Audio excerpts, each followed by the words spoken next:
Welcome, my friends, to the Sage of Quay Radio Hour, your home for free and critical thinking, and I'm your host, Mike Williams. Tonight, Martin Kenny returns to the show.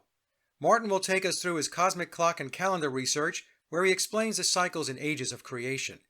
This show is a follow-up to Martin's Cosmic Creation, Matter, Time, and Space presentation, which is recommended viewing as a prerequisite to this show.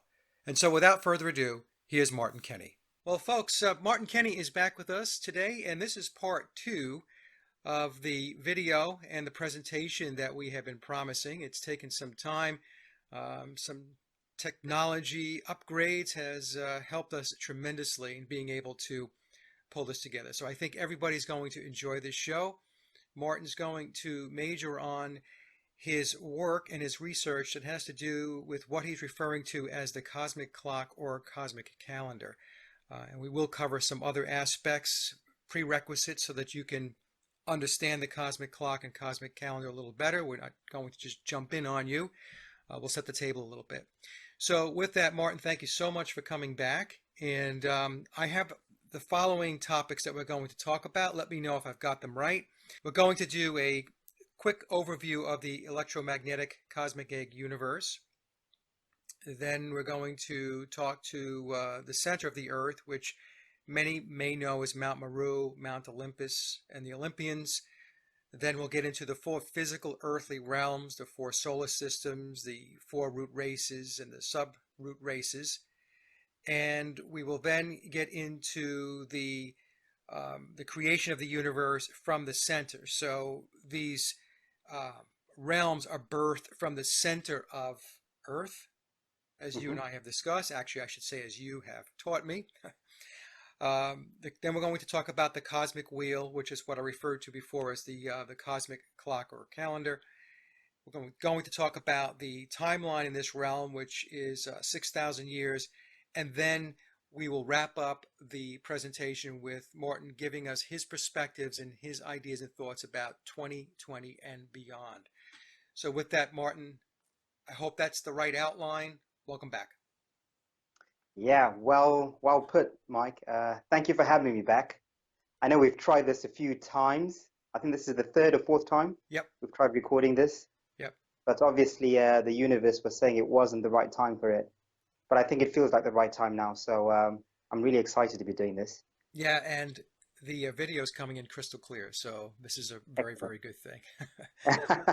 Okay, so where did you want to start, Martin? Did you want to start with an overview of the electromagnetic cosmic egg universe, just so that we can give the folks a little brush up on what this is going to be based upon, your cosmic clock and calendar?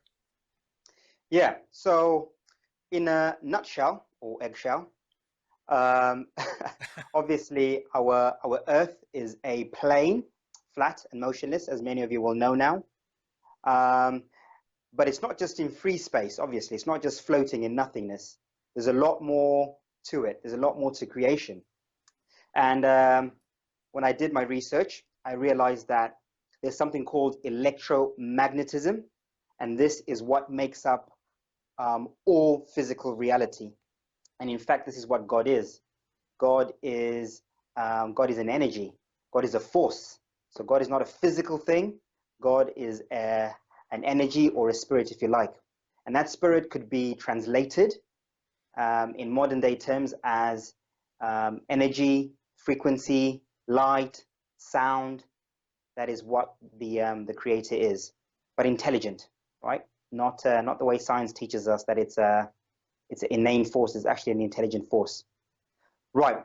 So the cosmic egg is a plane, and it sits diametrically, or the Earth rather sits diametrically inside a big electromagnetic torus field, much like this one. Right? So that would be the Earth in the middle of this cosmic egg, or this toroidal field. Okay? And the Earth is sitting on the great waters or the great deep. At the moment, as many of you will know, those who've been following our videos, will know that our Earth is divided into concentric rings of land, right? So at the moment we've got 1, 2, 3, 4 concentric physical rings of land, 4 realms, 4 domains, 4 Earths, if you like. And each of these is obviously covered by its own electromagnetic torus field, what many of us in the flat earth community are calling the dome. So the lands at the center have got their dome, which is the aurora borealis from our perspective. We've got our dome, or our Van Allen belt, which is the aurora australis, which is on the outside, on the south polar rim. The lands beyond our south pole have got their own electromagnetic field, and so does this last one. And of course, many of you will now know that each of these realms has got its own solar system, okay, its own solar and ecosystem. So the center, Mercury, or the black sun, is the sun and moon of the central realm, what we call Eden at the moment, right? That's beyond the aurora borealis. In our realm, our solar system and ecosystems are governed by our sun and moon, okay? Apollo and Artemis, our sun and moon that we see every day. The realm outside us, their solar and ecosystem is governed by their sun and moon, which is Mars and Venus. Mars is the sun, and Venus is the moon of this outer land. And the last lands, the ones right on the outside, their solar systems and ecosystems are governed by their sun and moon, Saturn and Jupiter. Saturn being the sun, Jupiter being the moon. And of course, above that, right at the top, above all the torus fields, we've got what's known as the firmament. And this is where all the stars are, the constellations and the stars and the heavenly bodies are in the firmament above all these toroidal fields and all these solar systems. Okay, so that's the plane above within the torus field. In fact,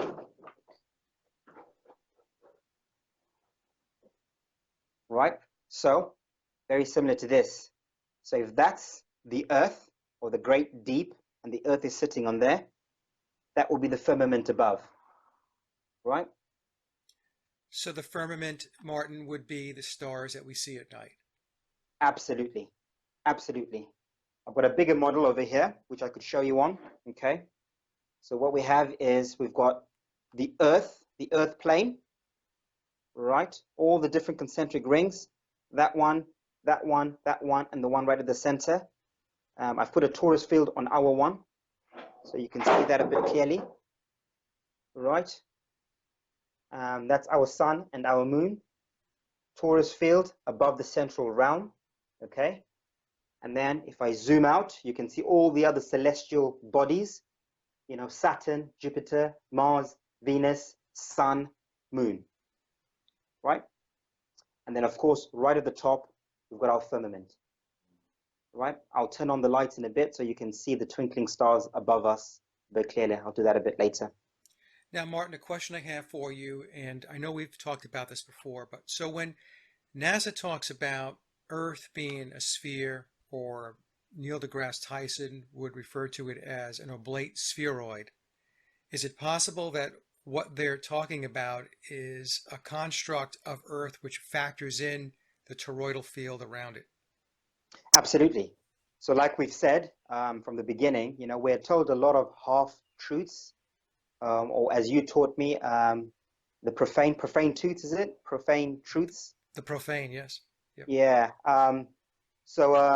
Yeah, you're right in saying that, you know, when they say that the Earth is a sphere, perhaps the profanity in that is that it's not, the physical Earth itself is not a sphere, but there are spheres to the construct of our universe, which is the electromagnetic torus fields, which would be, well, similar to that. So the Earth would be the plane of inertia at the center, and of course the torus field will be what you're seeing, the net that's encompassing the field of Earth.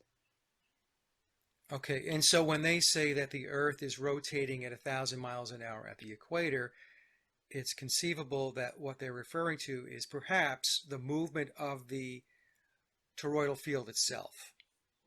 Absolutely. So my understanding, or my understanding, is that these toroidal fields are all being governed or being, they're like cogs in a clock, if you like. and the central pin, is the vortex. So at the center of the Earth, right in the middle, is what we know as the axis mundi, or the central vortex, or the black hole, if you like. And this is what's controlling the motions of all the different electromagnetic torus fields. And obviously, like a wheel, they're all turning at different speeds, in different motions, much like mainstream science tells us. So I would imagine that our toroidal field might be spinning at 1,000 miles an hour. Like science says that the Earth is spinning it at 1,000 miles an hour. And then the next one maybe at 66,000 miles an hour. And the next one maybe at 450,000 miles an hour. That's how I interpret that. Okay. So I'm not saying that's factual. That's just an interpretation that I've come to discern. A possibility. A possibility. Yes. So let me ask this then also, Martin. They also refer to extraterrestrials and outer space. So again, it's not all lies. No. It's just decoding the wording and how they're communicating their message. So when they speak about extraterrestrial or outer space, what are they referring to? Yeah, so that's a fantastic question, Mike, because like we said in the last interview that we did, when I discovered flat Earth, immediately, like most people, I discarded anything to do with space. I discarded anything to do with extraterrestrials or any of that. I immediately said, well, that's all out the window. And I assumed that the Earth must be this plane, nothing else, with some sort of barrier, so in some sort of fishbowl or some sort of prison, and we're stuck in here, and God knows what's out there. But when I regained my senses, after I stopped being mad and upset, and I started looking at things rationally, I realized that that's a bit childish, right? We can't throw the baby out of the bathwater. Just like all the ancient cultures said that the Earth was flat and motionless, every ancient culture said it. Every ancient culture, including the Bible and the religious texts, all talk about extraterrestrial beings, beings from other worlds, from other realms, from other places that once visited us. There are carvings, there are stone statues, there's literature, texts, cave paintings, all depicting these beings from other worlds. So when I looked at that, I thought, well, how do I rationalize that? How do I explain that? We can't just say, oh, the Earth is flat now, so all of that is lies as well. Obviously not. That's ridiculous. I then realized that there must be some more to it. There must be extra terrains of land, perhaps, right? Which is where the word extraterrestrial comes from. Extra meaning more, terrain meaning land, extraterrestrial, more land, beings from other lands. So obviously, that led me down the road of researching the cosmic egg and coming up with this model, showing all the different realms with all the different beings and everything else. And this is well documented. Those who watched my Cosmic Creation Part 1, I've shown you that I'm not just making this up. There's literature, there's mythology, there's religious texts that all describe what I'm showing you here, if you're looking at it from the right perspective and in the right context. So then extraterrestrial, really the way we should interpret it, Martin, is extra land, and outer space would be space outside of our domain or realm. Absolutely, yes. And outer space as well could be up. So outer space as well could be up. So this area, right, between the Earth, right, between this Earth, the plane of the Earth, and the firmament above, this is space. This is the ether, what people call the ether. So that's space as well. So there is outer space upwards, and there is outer space outwards, and inner space inwards, obviously, if you're looking at it from the perspective of where we are. So Martin, when they say that, when I say they, I mean NASA says that they cannot get past the Van Allen belts, what they're telling us is they cannot get past the electromagnetic toroidal field. So yes, perhaps there are spaceships that NASA has sent up into high Earth orbit. Perhaps the ISS does exist. I'm not saying it doesn't exist. I'm saying perhaps there is something similar to that. I know the one that they show us, a lot of it has been debunked. So what they show us perhaps is not reality. It's all in a studio. But I don't discredit the fact that they might be sending ships or rockets up into high altitude above the Earth. So somewhere above here, right? 90,000 miles, 100,000 miles, 150,000 feet off the ground, right? But they cannot get past this electromagnetic field, the Van Allen belt, just like NASA tells us. So yes, we're exploring space above our Earth, but we've not yet been able to leave this space in at least 6,000 years or 3,000 years, according to my research. Okay, and I know we will get into the possibility of being able to move between the domains and realms, so I don't want to get ahead of the presentation here. So, okay, so I think it's important that we talked about this because there are a lot of terms and terminology that is put out there by NASA that many folks, especially in the flat Earth community, have just said that it's all lies, and it's not all lies. It has a thread of truth, and what's the old saying? A good lie retains a thread of truth, right? Absolutely. So, so you actually, your work has brought me to this point as well, because at one point I was thinking also that it's all a lie and it's not worth listening to. And then you begin to understand that no, there is truth in what they're telling us. It goes back to what we were saying before. It is, it's the profane versus the illuminated or the initiates, trying to bridge that gap. If you don't close that gap, then you're going to have two distinct views, worldviews. You're going to have the profane and you're going to have the initiated.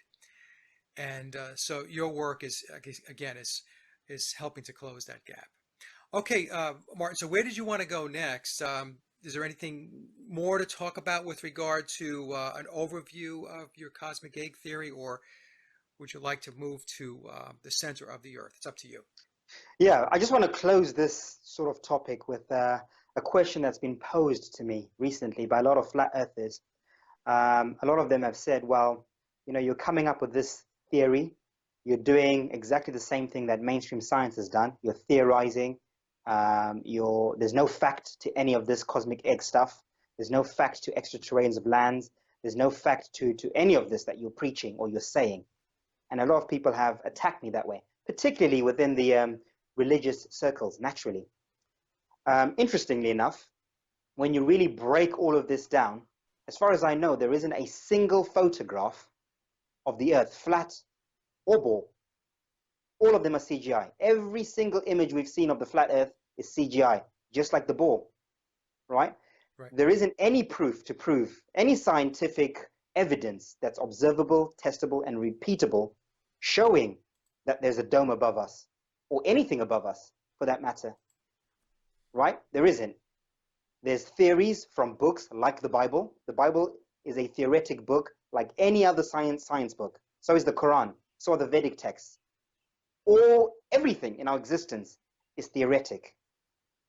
Now, I'm not saying that there are things that we can't verify. So there are things that we can verify observably and testably and repeatedly. For instance, we can measure and test the fact there is no curvature. There is no measurable curvature, right? So that is a fact. There is no motion, right? There is no measurable motion to the Earth. That is a fact. Those are the two facts. Those are the only two facts we have with regards to the construct of where we are. Everything else is a theory. The question then becomes, how do we build upon those two facts? The facts that, you know, there's no measurable curvature and there's no measurable motion. Can we now build a theory that makes sense and that is logical based on this foundation? And this is what I've done. So all I've done is I've looked at that and I've said, right, how do I build the universe, right, from those facts? Now, Christians will say, I'm only going to refer to my Bible. The theories in my Bible are the only theories I'm going to build the universe on. I'm going to discredit everything else. Scientific people will say, I'm going to use my science books. That's my book. Muslims will say, I'm going to use my Quran. That's my reference. Vedics will say, I'm going to use my Vedic scriptures. That's my reference. I'm saying you're all wrong. I'm saying you're all wrong, but you're also all right. Right? The truth does not belong to any one culture, religion, race, texts, or any one source. Right? For those who have eyes to see and ears to hear, you must be open-minded enough to critically look at everything, all the information presented, from mainstream science to the Bible, to the Quran, to the Vedic texts, everything, all of it, mythologies, ancient scriptures, all of it, folklore. We have to look at all of it and then try and discern or connect the dots and say, right, if all of these are saying one thing, that must be the closest thing to the truth, which is what syncretism is. So this is not hocus pocus crazy stuff. This is natural, intelligent, scientific research, right? Looking at everything with a critical eye and an open mind. That's a excellent point, Martin. And I absolutely agree that your work is based on valid inputs. In other words, it would be extremely bad research or bad form to disregard information that has been left for us. The Vedic texts, the Dogons, as an example, who still survive today, the Mayans, the Egyptians, the Chinese, the Greeks. We can go on and on and on. Yep. And what syncretism does is it brings it all together. And when you do bring it all together, what you come to realize is that all of these ancient cultures, they were all telling the same story. They may have different names for the gods within their mythology and so on, but at the end of the day, it syncs up. Yep. And if that information's out there and you disregard it, then what you're doing is you are omitting a huge piece of the puzzle that's going to enable you to help solve the puzzle. Yep. So yes, if you're only going to look at one book or one culture, well, it's not a bad thing in a sense, because you are looking outside of the traditional presentation that's been shown to us. But on the other hand, you're limiting yourself because you're only looking at that piece of information. And there's so many other pieces that we need to look at and to consider. So that is what your work has done. So, when you take when people try to give you grief over this, it's, in my view, extremely unfounded. And I think those folks really need to take a deep breath, take a step back, and really assess where they're coming from, because there's more to it than they think. So that's my piece of it. Yeah. And here's the danger, and here's the paradox, the irony of all of this, right? Flat Earth, no doubt, was disclosed by the powers that be. Right. The powers that have been lying about where we are disclosed Flat Earth and gave it to us deliberately to control it, right? So they gave us the internet, which is why they allow us to share Flat Earth on these platforms, because they want it to come out. They know it needs to come out now for reasons I'll explain later. But here's where the irony is, right? A lot of Flat Earthers have gone from saying, oh, we don't live on a ball because that's a prison system, right? The ball is a prison system. We're not on a ball. They're lying to us. They are hiding things from us. And then they've gone from saying that to saying the Earth is flat, there's a dome above us, and that's it, which is even a bigger prison, right? I'd rather be on the ball than be inside a fish tank. Yeah. Right? That's worse. That's worse. When you really stop to think about it, the implications of saying that we're on this plane, there is some glass bowl above us locking us or trapping us in here, and we're stuck with these entities, is absurd. Yeah. It's lunacy. It's crazy. And that's what the elites want. They want us to feel even more trapped. And that's why a lot of flat earthers are going a bit doolally, because they're feeling even more trapped now. So it's a psychological game. when in actual fact, yes, the Earth is flat. Yes, there is a barrier above us, but that doesn't mean that there's nothing beyond that barrier. That doesn't mean we're locked in here. We're not locked in here. The universe is far, far bigger than we could imagine. It's far more diverse and expansive than the heliocentric model or the conventional mainstream flat Earth model. That's the good news.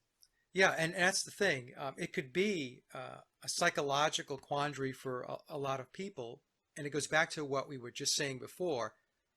If you constrain yourself to only looking at it from a particular perspective, a certain book, a certain religious aspect, whatever, the key is to break out and to widen the aperture on this so that you understand more of what existence is all about. Now, I agree with you 100%, Martin, and I have said this for a long time, that the whole flat Earth construct that was put out back in, I guess, 2015, so it's about 3 years now, was not organic. No. No, it's put out there, and it goes to the elites or the adepts, those in secret societies, however you want to call these folks, the Illuminati, so on, the controllers. They're putting the information out there, and what they're trying to do is they're trying to separate the wheat from the chaff. Now, I know that sounds very bizarre to a lot of people because it sounds like I'm patting them on the back and giving them credit for something, but that's what they're doing. So if they're going to put it out there and you're not going to grab onto it, then you're going to stay in the land of the profane. You're going to stay in the land of the unknowing. If you grab onto it, but you only run the football 50 yards, then you're only going to get half of the story. If you take the football and you run the entire 100 yards, because a football field for those not in the United States is 100 yards, then you're going to get the full story, or as much of the full story as you possibly can. One of the things, Martin, that I have learned doing the whole Paul McCartney conspiracy is that it was explained to me, I should say, by high-level Freemasons, those in the 32nd and 33rd degrees, that Masons speak masterfully. And it was said to me that when Masons speak masterfully, they can reveal a ton of truth as long as they speak in a way in which it's hidden or occulted. And it's up to us to be able to decipher and understand the hidden and the occulted aspects of what's being presented to us, whether it's being shown to us or whether it's being spoken to us.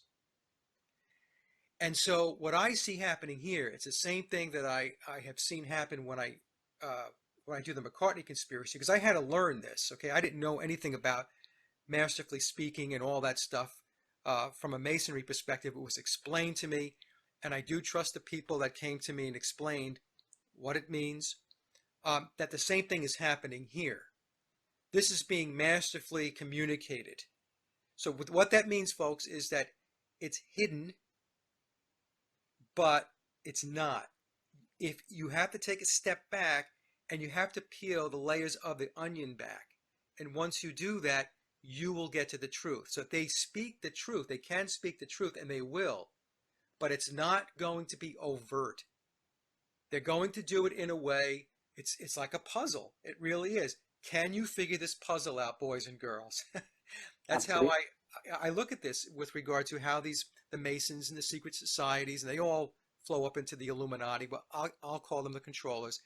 This is what they do. So I don't want to occupy your time here, Martin, because this is your presentation, but that is something that I have learned based upon some of the other work that I've done, and it is applicable here. Beautifully put. Beautifully put. Absolutely. Okay, so did you want to go to the center of the plane, or did you have anything else you wanted to cover before we get No, there? that's it. Let's move on to the center of the plane. So this is our Earth from our perspective. This is where we are. All right. Take that off. Okay. That's the Earth. This is where we are. This is the Antarctic ice wall. Okay, that we all are familiar with within the flat Earth community. And these are the different continents. So as you can see, we've got South America, North America, Alaska, Russia, the Asian countries, Middle East, Africa, United Kingdom, Greenland, Pacific Islands, got the Indian Ocean over here, Atlantic Ocean, Pacific Ocean, Australia. Okay, this is obviously not to scale. It's obviously not exact. There are many flat earthers going around saying, oh, the AE map is false because this country doesn't measure up with that country and this is supposed to be bigger than that. We know. No one has cartographed the earth. We don't have the resources yet to map out these islands. That's right. So we're just looking at the big picture at the moment, right? Now, at the North Pole, okay, once you get to a certain latitude, I think it's about, from people who've traveled up there, once you get to about the 90th, 95th degree up north, you come across a barrier, okay? What they call the Arctic Ocean, a whirlpool, if you like. And the whirlpool is around these mountains. Okay, so you'll see a lot of the ancient depictions, particularly in Asia, where they show a ring of ice, some land or people, and then a ring of ice and some land and people. This is what they were trying to depict and tell us or show us, right? So beyond these mountains, right, the Arctic mountains, is another realm, as we've been saying. This is what we currently call Eden, right? And beyond Eden, right at the center, at the core, there is something called Mount Meru. This is the very, very center, the heart of the earth. This is the eye of the storm.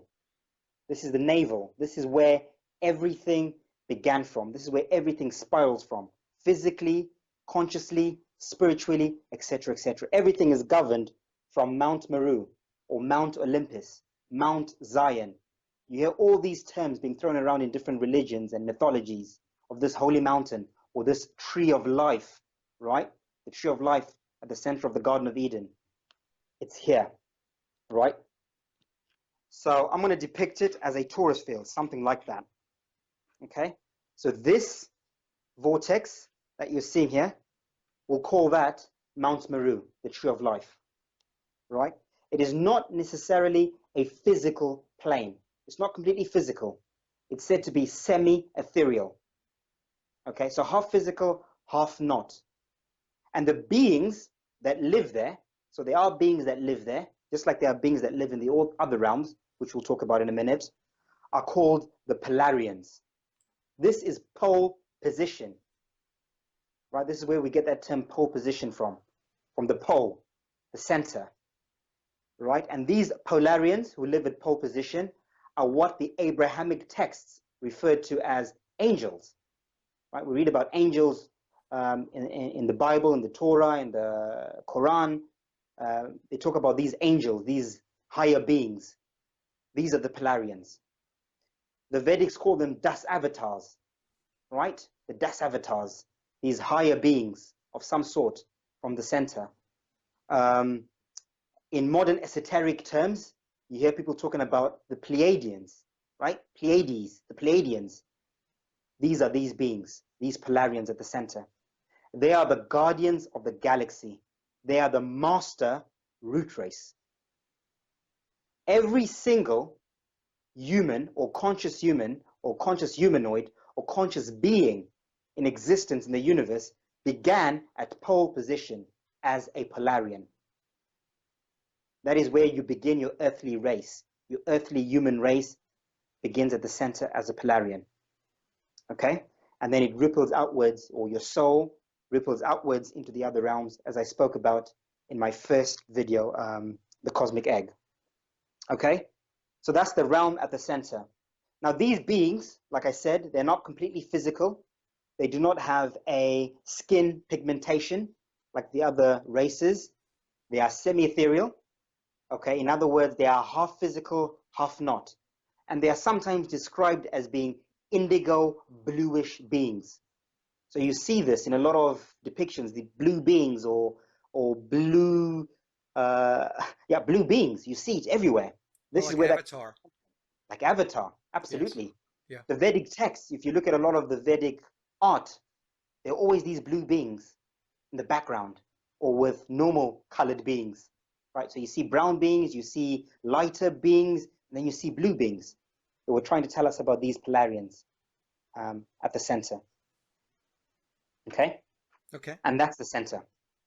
That's where it all begins from. That's the central realm here, um, in the middle of the earth, The very middle.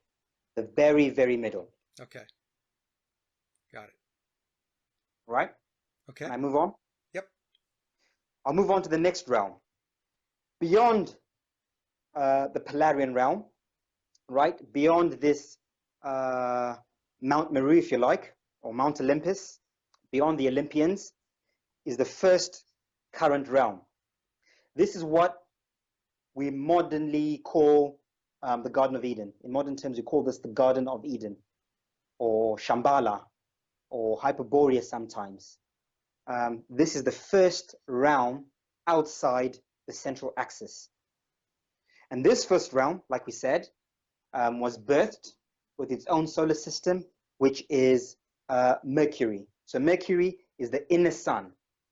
And this inner realm, as you can see, is currently a depression, a valley, the congealed drop, as the Japanese called it, the valley of the gods, as a lot of the ancient cultures called it. This is it. This is what we sometimes call hollow earth, the hollow of the earth.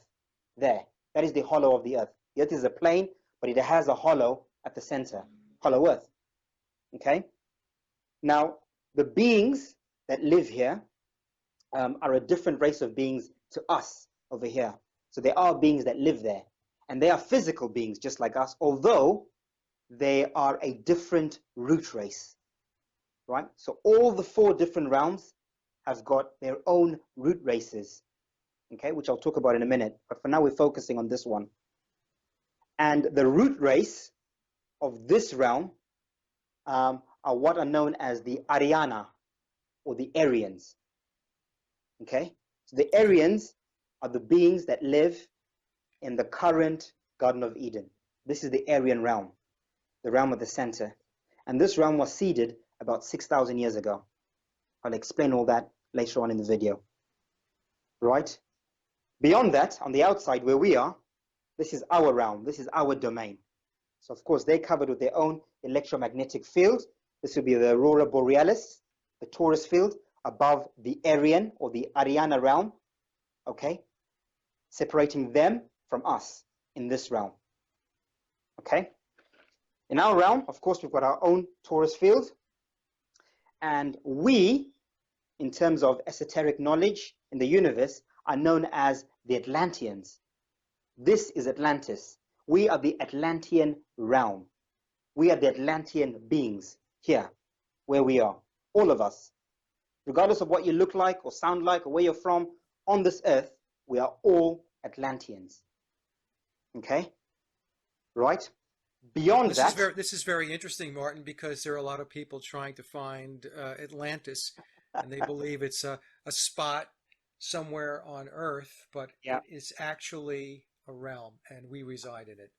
absolutely. We're Okay. looking for Atlantis when we are in Atlantis. This is Atlantis. Right. Yeah, truth hidden in plain sight, right? Right. So here's a bigger model. So like I said, Mount Meru at the center, right? The Aryan realm, that one. Our realm is this one.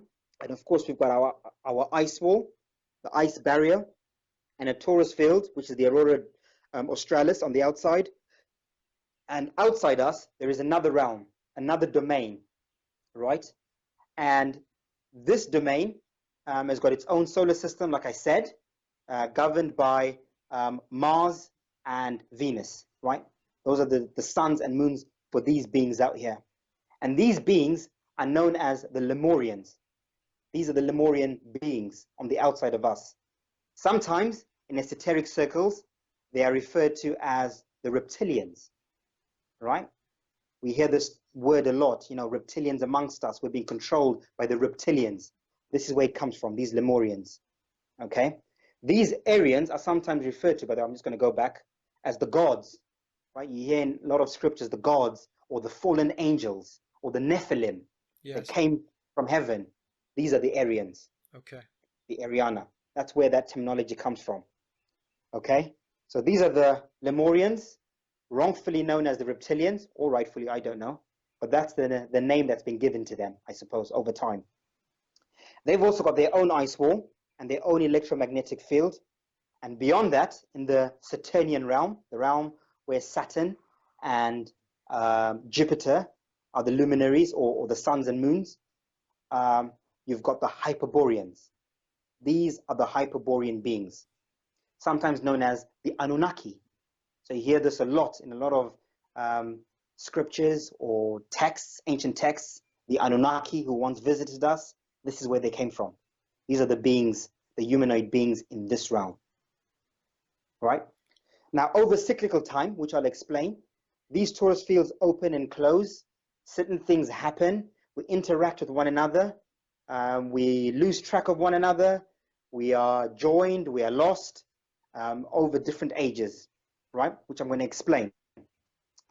Now, in our realm, we've obviously got many races, right? A lot of people will be asking, how does that come into play? We've got 4 main races in our realm where we are. I'm sure we can agree on that, right? We've got the Indian race, the Indo-Asians. We've got the Oriental Asians, like the Chinese, the Malaysians, and the Japanese, right? We've got the white race, I suppose, right? And you've got the black race, right? The darker skinned race. Those are the 4 main races inside our realm. Of course, we've got other sub-root races or mixed races, right? So we've got all the other races in between, right? The Arabs and the Red Indians, all those are mixed races. They are not prime races, if you like. Okay. The prime races are the Indians, Orientals, black and white. Now, I'm willing to bet with my hypothesis, right? There's no evidence for this, but this is my hypothesis, that these 4 prime races in our realm are offshoots or have got DNA traits that were left behind by these other root races, right?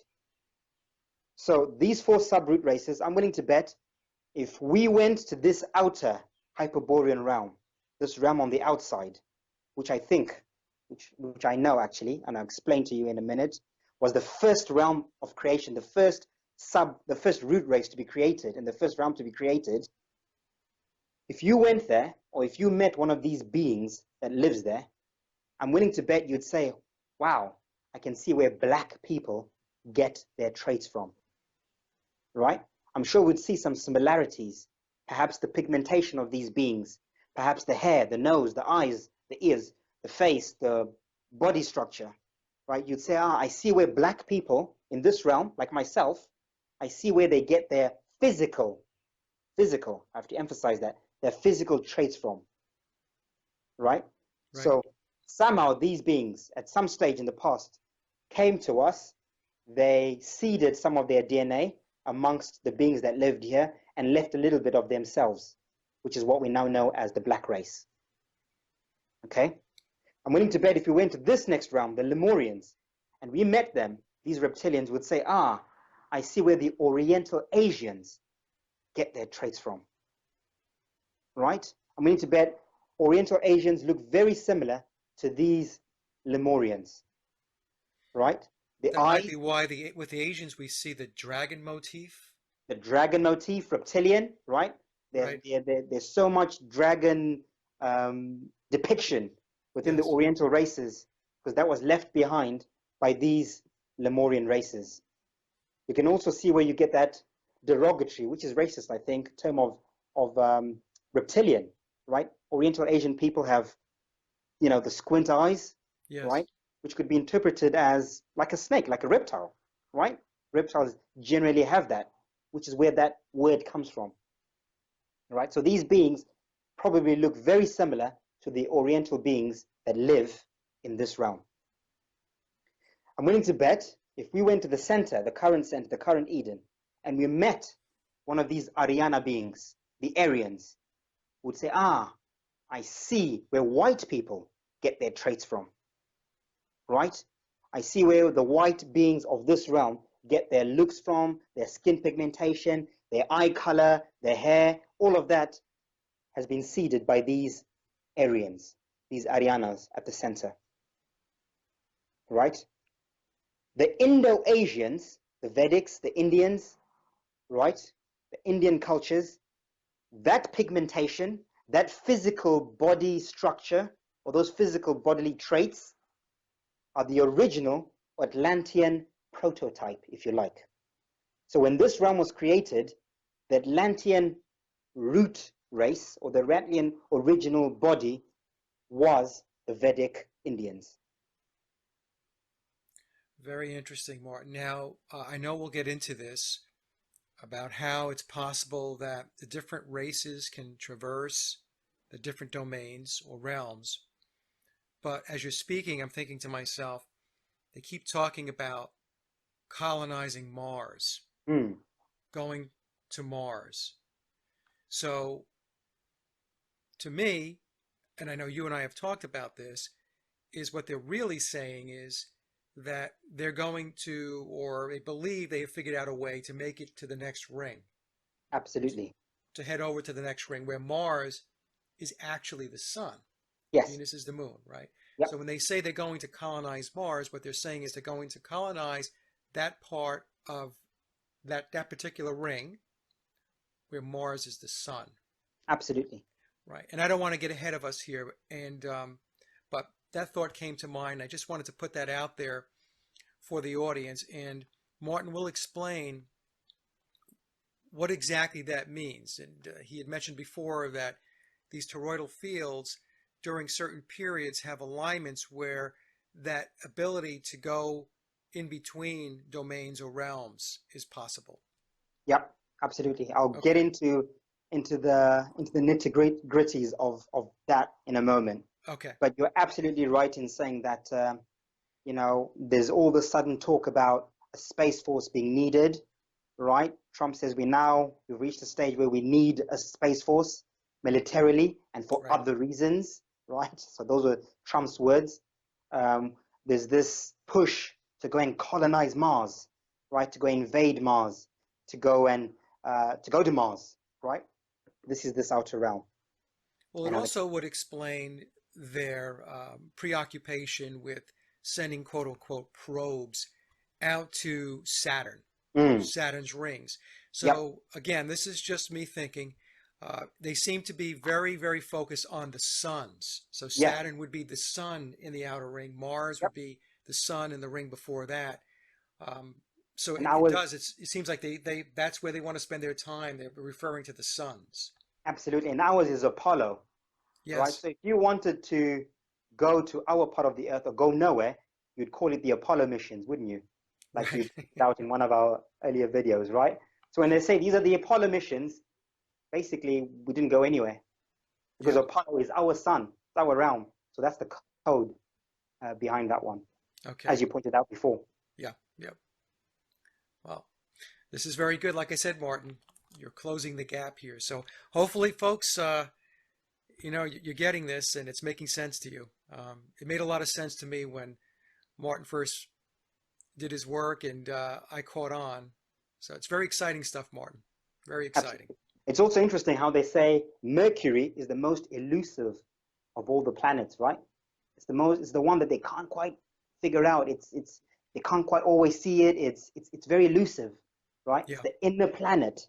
Mercury is the inner planet to Earth, right? And that's because Mercury is the sun at the center. Yes. Yep. And is it a sun and moon together, or is it sun just a and sun? Moon. Sun and moon. Okay. And I'll explain why again later on in the video. Okay. And Mercury, of course, is the messenger. So I guess maybe we'll talk about that later too. Absolutely. Okay. Absolutely. Yeah. All right, Martin. So I think we covered the 4 physical earthly realms and the root races. Is there more to Yep. talk about, or should we talk a little bit about um, the cosmic wheel itself? I just want to close quickly by saying that I don't want people to get stuck in this whole race thing and this to turn into some sort of, people identifying themselves Right. with certain races and certain connotations of these words. We've got to remember that we're all physical, we're all spiritual beings having a physical existence, right? These bodies are just avatars. They are bodies. It's a body that my soul uses to navigate this world. So, deep down inside, all of us are Polarians. Every single one of us are Polarians, right? And when we reincarnate, right, in this lifetime, we've all reincarnated into these particular avatars for whatever reasons, right?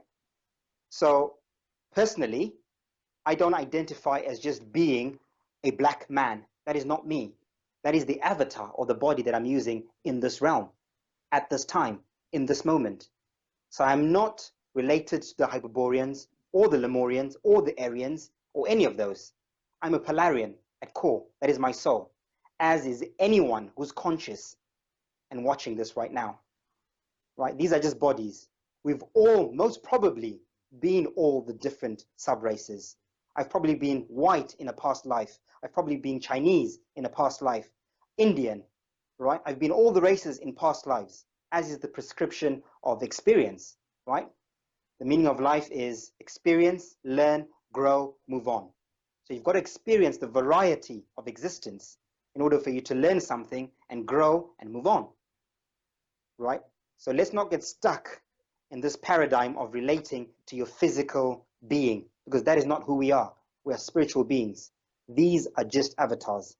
This is the game of life. The human race is just that. It's a race. We need to stop racing, right? We're not racing anyone. Stop fighting with people and trying to claim or trying to prove that your race is more special than someone else's race because you look different or you sound different or you're from a different part of this plane. Because ultimately, fundamentally, we're all physically Atlanteans, right? Our pigmentation, our hair, our eyes are minute variants, even in our physical genealogy, if you like, right? All human beings in this realm are, 99.6%, is it? Connected genetically. We're Yes. 99.6%, Yes. yeah? Yeah. So which means there's only a variance of 0.4% difference. And here we are all fighting about 0.4% difference when we forget about the 99.6%, right? So we're all Atlanteans, first of all, physically. Spiritually, we're all Polarians. This is where that whole saying is, we're all one. We're all Right. one. Right. Well, I think also we'll talk a little bit about this propensity for people to fight when we get into maybe some of the ages, Yeah. right? And that'll explain why there is this bickering and there's fighting and warring and deception and stuff like that. And Martin will take us through that. Now, I had said, Martin, about the cosmic wheel, but I think before we go there, I think we wanted to talk about the creation of the universe from the center out. Did you Mm-hmm. want to talk a little bit about that? Absolutely. Yeah, so creation of the universe. So those of you who watched the first part of this presentation, I showed you how all the ancient cultures, clearly, all of them, every single one, from the Africas to the Americas to Europe to Asia, all of them described how creation began from the center of the earth, right? So everything is a microcosm of the macrocosm, right? Everything is a reflection of itself. This is how God works. God speaks through us to nature. So if you want truth, like I said in all my videos, your best reference or best proof should always be natural science, right? So creation works exactly like the ripple of water. If you drop, if there's still water, and you put a drop into water, the ripple always begins from the center and it ripples outwards, right? So that is God's sense of humor, telling us how creation began. If you look at mold, someone sent me recently some photographs of some mold they were growing. Mold always begins from the center and grows into rings going outwards. I had no idea. So mold does the same thing, and mold is creation. It's self-replicating cells, right? And they start from the center, and they create a ring, then a bigger ring, and then they fold outwards. Same with a tree, right? When a tree grows, it grows with rings. Those of you who are aware of this, if you cut a tree trunk, you'll see the different rings. And you can actually map the age of the tree by studying the rings. Exactly the same thing with the earth that we live on. In fact, the earth that we live on, a lot of you will now know, is a tree trunk, right? This is a tree trunk, right? The base of the tree trunk that's been cut down because we're in a dark age, which we'll talk about. And the trunk would have been at the center, heading up to the firmament at one stage during the golden age, right? So we are all beings that are living on a tree trunk, in essence. And this is what you're seeing here. You're seeing the rings of the tree trunk. Okay? Now, in the very beginning, I won't go into details. I'm just going to skim past it. This is for those who are at advanced stage. I don't need to, go into too much detail. In the beginning,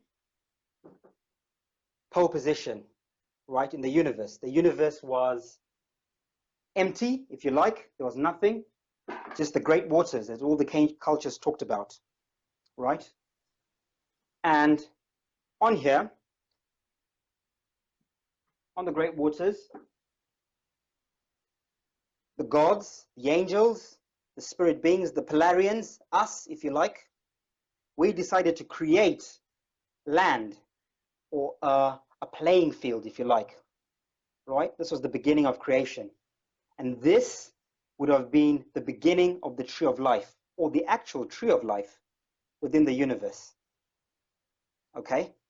This is when only the gods inhabited the earth or the universe, as many of the ancient cultures talked about, the Olympians, right? When we were all Polarians. There were no physical root races, no solar systems, no land, nothing. Everything was semi-ethereal in the whole universe. Okay?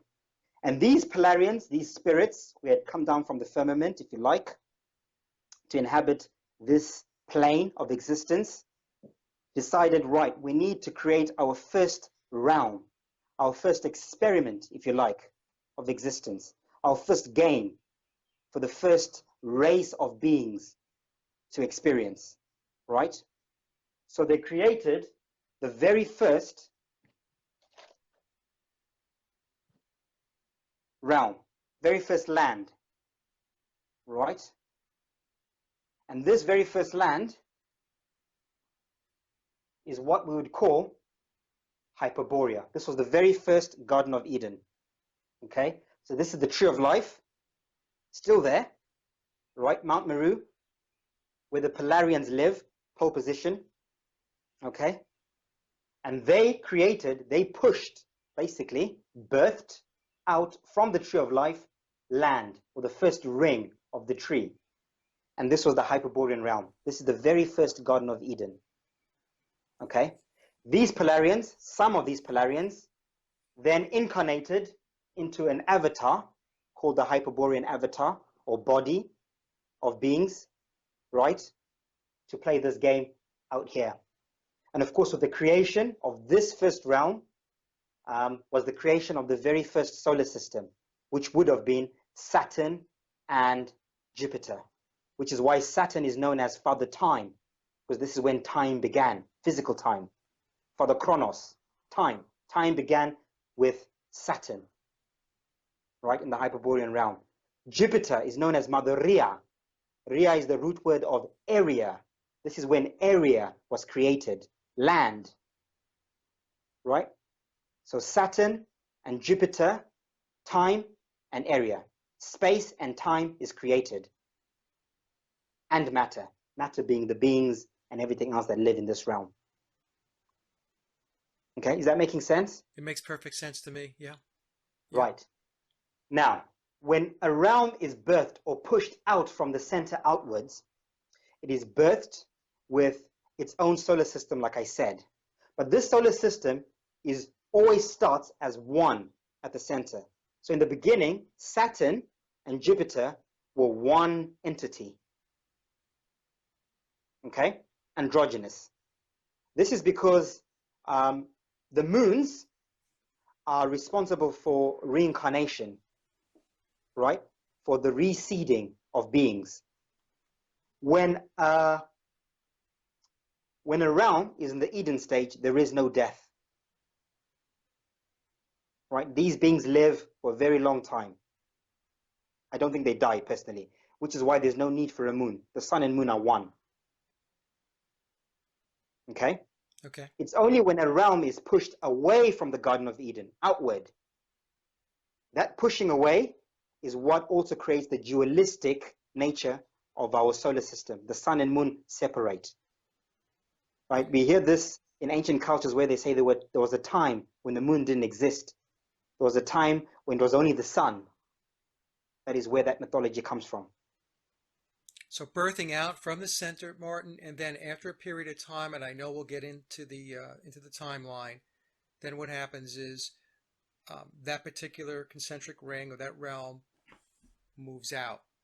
So basically, unlike what we're told against popular belief, time is not linear. Time does not go in a straight line. Time is cyclical, just like a clock, right? A clock starts at 12 o'clock. It goes through the whole day, all the way back to 12 o'clock and resets a new day, right? That's what we observe in everyday reality. Right. That is a microcosm of the big macrocosm. Same thing. This cosmic time is what we know as an epoch, right? This beginning all the way around to a new beginning is called an epoch. And epochs, cosmic epochs, are also known as cosmic days, or Platonic years, or Platonic days, as Platonymy explained them, right? This is a cosmic day. And they are normally, some say 25,000 years, I'm going to say 24,000 years, because we've got the 24-hour clock. So I'm just going to expand that natural science to the cosmos and say that the cosmic day is 24,000 years. 24 hours in a day, 24,000 years in a cosmic day. Is that making sense? Yes. Yep. So when they began, they went through 24,000 years of existence as just being the Hyperboreans, right? And they had different ages and different experiences and different seasons within that 24,000 years, which I'll talk about a bit later. Now, Martin, the 24,000 years, would that equate to what is referred to as the precession of the equinox? Yes, brilliant. Absolutely. Okay. That is what we call the precession of the equinox. Okay. Yeah. So when that one ended, the Hyperborean realm was pushed away, like we said, out of the Garden of Eden, right? It now became the second realm to where we currently are. And a new Eden was birthed, a new realm was birthed, right? To begin a new race, a new root race. This is the Lemurian beings, the Lemurians were seeded. Okay? Hyperboreans pushed out, Lemurians seeded from the center outwards, just like that ripple of water we're talking about, right? Ripple of water, realm is created, pushing the old ripple outward to create space for a new one.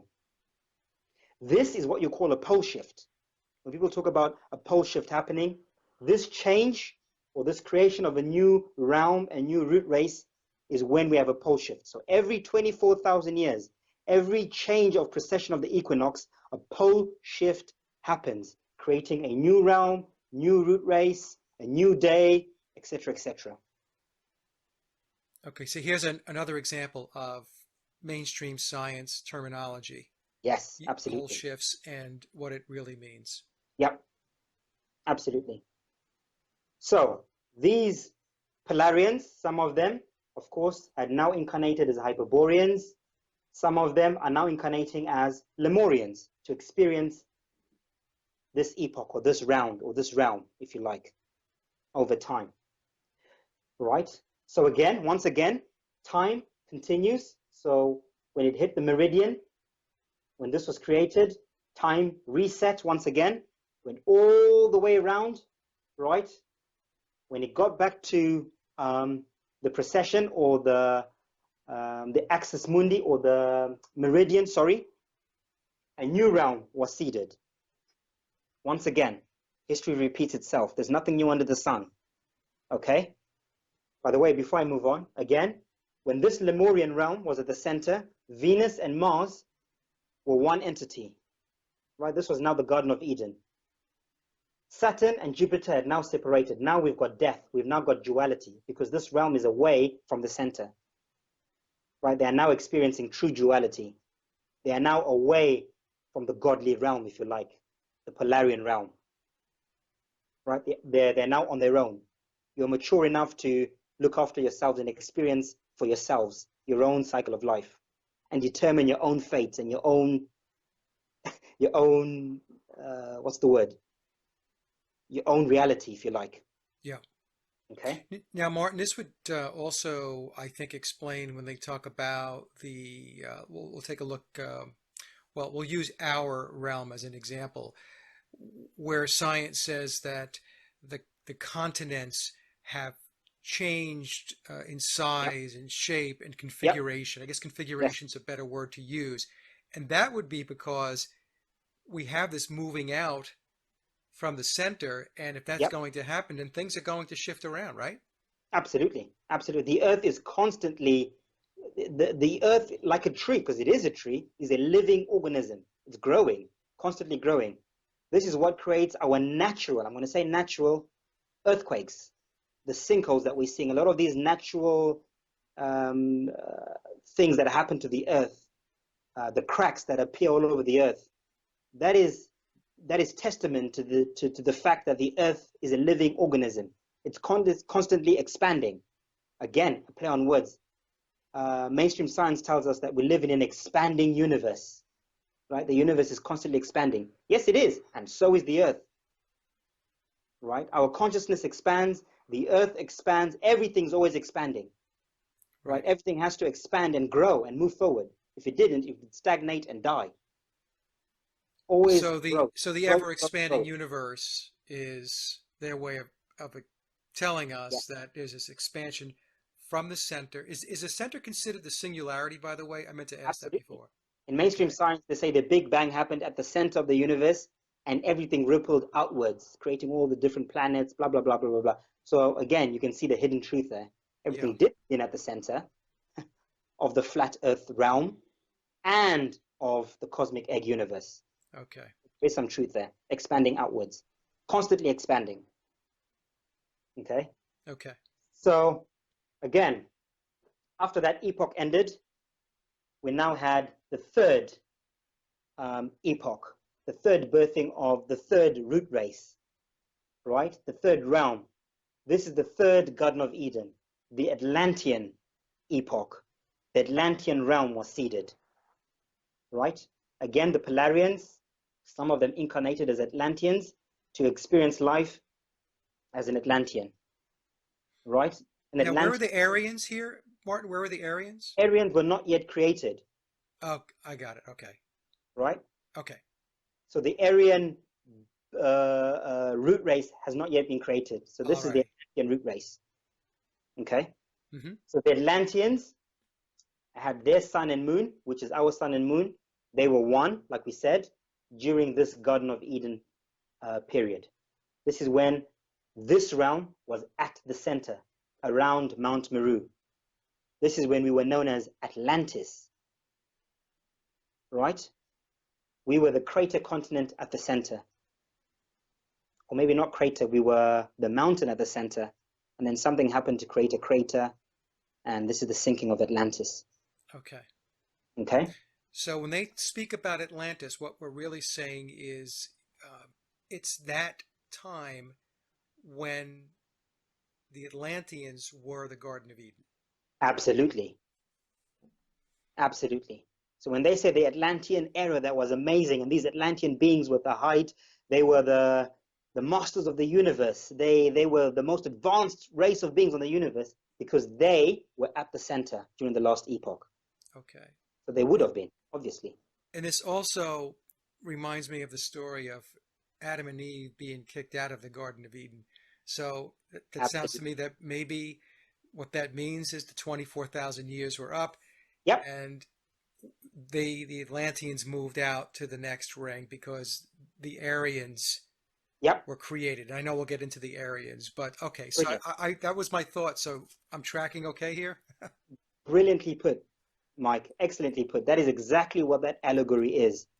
When they say that Adam and Eve were expelled from the Garden of Eden, Adam and Eve weren't two physical beings called Adam and Eve. Obviously, it's an allegory telling us that the beings that were at the center in the Garden of Eden were pushed outward, away from Okay. the center, out from the Garden of Eden. But not just the beings, but the physical realm itself as well. This now brings us to the current epoch, the Aryan epoch, right? So at some stage, that Atlantean realm, not some stage, about 6,000 years ago, right? The Atlantean realm was pushed out from the center, right? A big pole shift happened in this realm. We were pushed out to this ring, right? Okay, this is a bit more complex now, but I'll explain what all this is, okay? So this is what I was showing you before. This would be Mount Meru at the center. This would be the new Aryan realm that was seeded 6,000 years ago, the new Garden of Eden. This is our realm, right? The next realm that was pushed outward 6,000 years ago. This is the Lemurian realm, this one here. And this one is the Hyperborean realm, the outer one, right? The rings being pushed out concentrically. Okay? So 6,000 years ago, pole shift happens. Aryan realm is created. The Aryan beings come into play.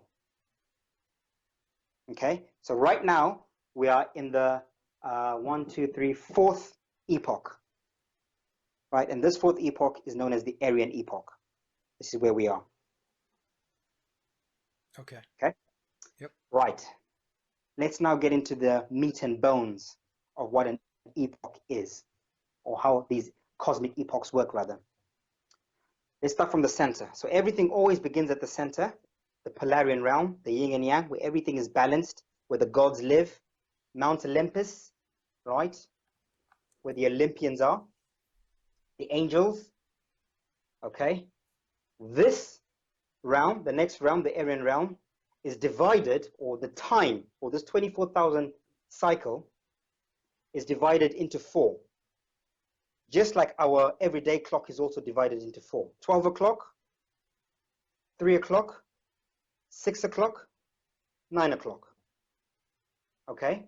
You could also put the 4 months of the year into this, right? Autumn, winter, spring, summer. Midnight, okay? That would be dawn, which is spring. You're springing into dawn, okay? That would be midday, right? Which is summer, which is gold. And that would be sunset, where the reset happens from. Set, the god Set in Egypt. This is it, right? At 12 o'clock, or 1800 hours, sorry. Is that making sense? Well, you said 1800 hours would be 6 o'clock position. 6 o'clock, sunset. So if you're looking at the 24-hour clock, because there are 2 clocks within this, sorry, I should have said that. Yeah. You've got the 12-hour clock on the outside, and you've got the 24-hour clock on the inside. Oh, I see. Okay. Okay. Right? So on the 12-hour clock, it is 12 o'clock, right? It's midday on the Yes. big clock. But on the 24-hour clock, it's 1800 hours, sunset. It's where the reset happens, meridian, yeah, where the epoch starts and ends, the pole shift, I see. Okay. okay, on the wheel. Mhm. That's why 12 o'clock is always, the clocks, strikes 12. That's where the bell rings, ding. Right. Right? That's where that comes from. Right, okay. Now, within each realm, so I've showed you how it's divided into 4. I've syncretized the 4. It's also divided into what's known as 4 ages, the 4 Yuga ages, right? So the universe has something called the 4 Yuga ages, and these ages are not ages of physical evolution. They are ages of conscious evolution. Okay? So the whole cosmic clock, the whole universe, all the realms, right, experience something called the Great Yuga Ages.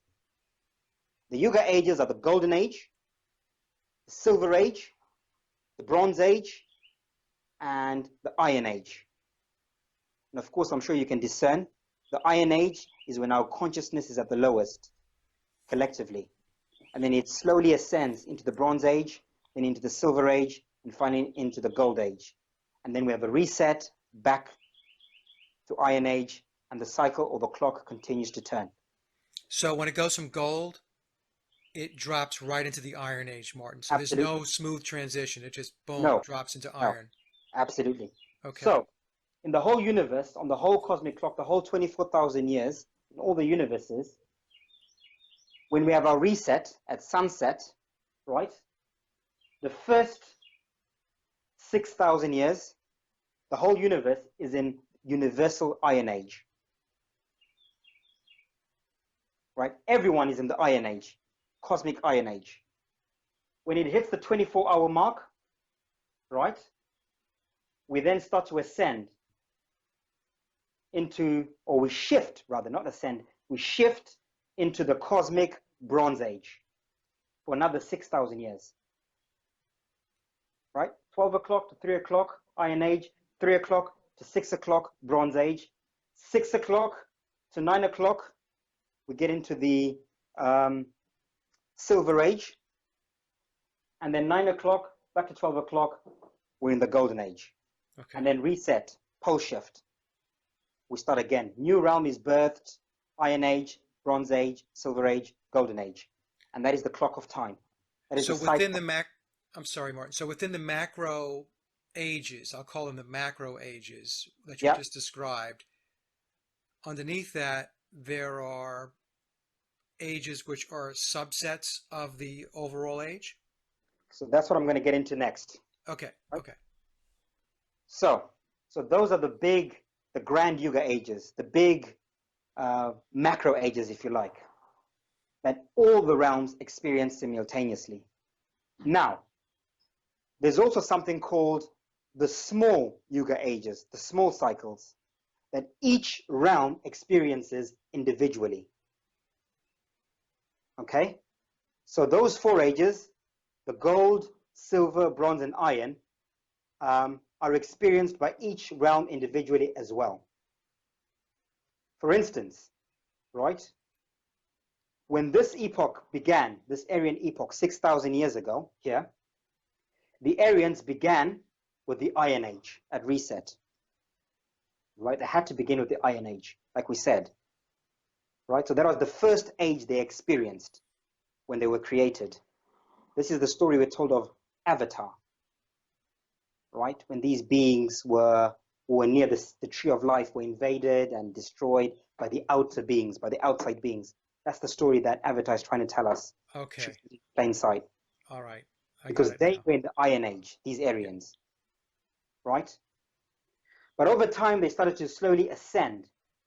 Okay? Now, these smaller Iron Ages change every 3,000 years. So every 3,000 years, we go from iron to bronze to silver to gold. Right?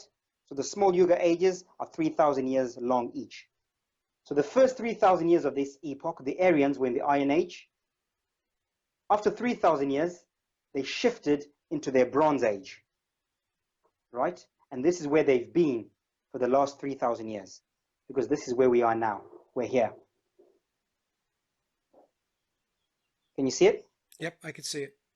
Right? This is where we are. Yep.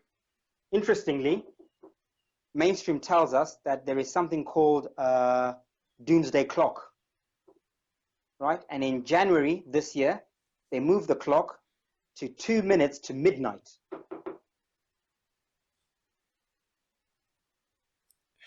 $2,400 hours, yep.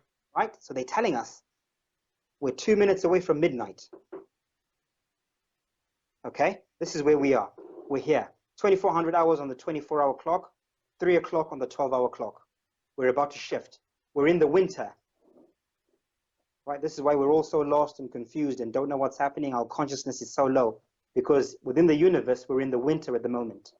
Okay. So the 2 minutes, would that be a reference to 2 years years? away. Yeah, 2 years away.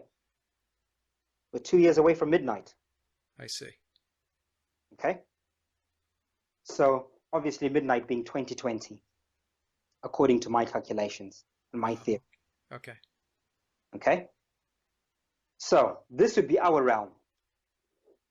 Now, I've depicted all these individual smaller ages with these stars. I've put the purple stars to depict the Iron Ages. I put the red stars to depict the Bronze Ages, blue for silver, yellow for gold. Okay? Now, all these realms do not all shift at the same time in the same ages, these smaller ages. Okay? It happens like a clock that is slowly turning. And the clock first turns at the center.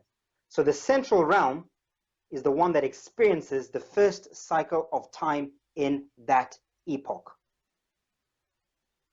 In other words, when the reset happens and this realm was birthed, the Aryans were the first one to experience the first Aryan Iron Age. These other three realms, us, the realm outside and the realm outside that, were still in the golden age of the Atlantean epoch. We hadn't shifted yet. So Martin, when you birth out, or when the race, I should say the races birth out from the center, do they always start in the Iron Age? Yes, always start in the Iron Age. That's always the first age. I see. Always. But these ones were still in the golden age of the last epoch, of the Atlantean epoch. Okay? Okay. Now, when the 3,000 years had elapsed, after 3,000 years, the clock changed, right? And these Aryans shifted into their Bronze Age, the Aryan Bronze Age. This is when we, in this realm, had our reset. This is when the flood happened, the great deluge for us. This was when our little mini reset happened for us to begin our Aryan Iron Age. Is that making sense? You mean the Atlantean Iron Age? No, the Aryan. We now left the Atlantean Golden Age. We now entered the Aryan Iron Age, the Aryan epoch. So here, we weren't yet in the Aryan epoch. We're still in the Atlantean epoch. Okay. Does that make sense? I'm a little confused. So, okay, so we're in the Iron Age now, so why would it not be the Atlantean Iron Age? I guess that's where I'm stuck. Because we're now in the Aryan epoch. Oh, I see. Overall. Overall, Okay. the whole thing. Yeah, Yes. overall. Okay. I've got it. Okay. Okay. So this is when we began this new epoch. So over here, technically, even though the cosmic clock had shifted, we were still back in time. We were still backwards in time. We're still in the Atlantean epoch. So the Aryans began the Aryan race, the Aryan epoch. They started it, they led it. And then we followed 3,000 years later because we're the next ripple outwards. So they sent out the Aryan energy, if you like, from the center to us, right? To us, for us to begin our Aryan epoch. I see. And of course, just like them, we started the race in the Iron Age, 3,000 years ago. This is when the deluge happened, the great flood. The flood reset, changed everything, right? Because everything that was Atlantean had to be washed away. The old must die for the new to be born. Okay, so that's what we were talking about before, the question I asked. We were in the gold and then the Yes. reset right into the Iron Age. Boom. Yep. Reset. Start again. Okay. Right? Start fresh. And this is where we are. And when this happened, this is when some of the Aryans came into our realm and seeded the current white race, if you like. This is when the angels came and had children with the sons and daughters of men. Right? We hear about these angels that came and had sex with humans. Right? It's also possibly during the last epoch, if you want to rewind, when we were at the center, the Anunnaki came here and seeded the black race. That's why the Anunnaki built their bases in Africa. All Anunnaki history is based in Africa. This is why. Right? Lemurians, when it was the Lemurian thing, they came and they seeded the Oriental races. So you can see all this interdimensional mixing and exchange of energy and DNA and etc. that happens periodically. Okay. Yep. So this is where we are now. Okay. Now, when this happened, of course, when we fell, they moved up to bronze. We were now in the iron. These two realms were still in the old Atlantean golden epoch. They have not shifted yet. They've not yet had the Aryan ripple out to them. So they were still back in time, or still are back in time. Okay. They've not yet joined the Aryan race. How does this play into time travel? Time travel, absolutely. Yeah, we'll talk about that again. What that means, yeah. All right. So, right now where we are here, we're about to have another shift, or we are going through another shift right now. The Aryans, right, are now shifting into the Silver Age, into their Silver Age. Okay? And we are now shifting into our Bronze Age. So Aryan Silver Age, Aryan Bronze Age. Right?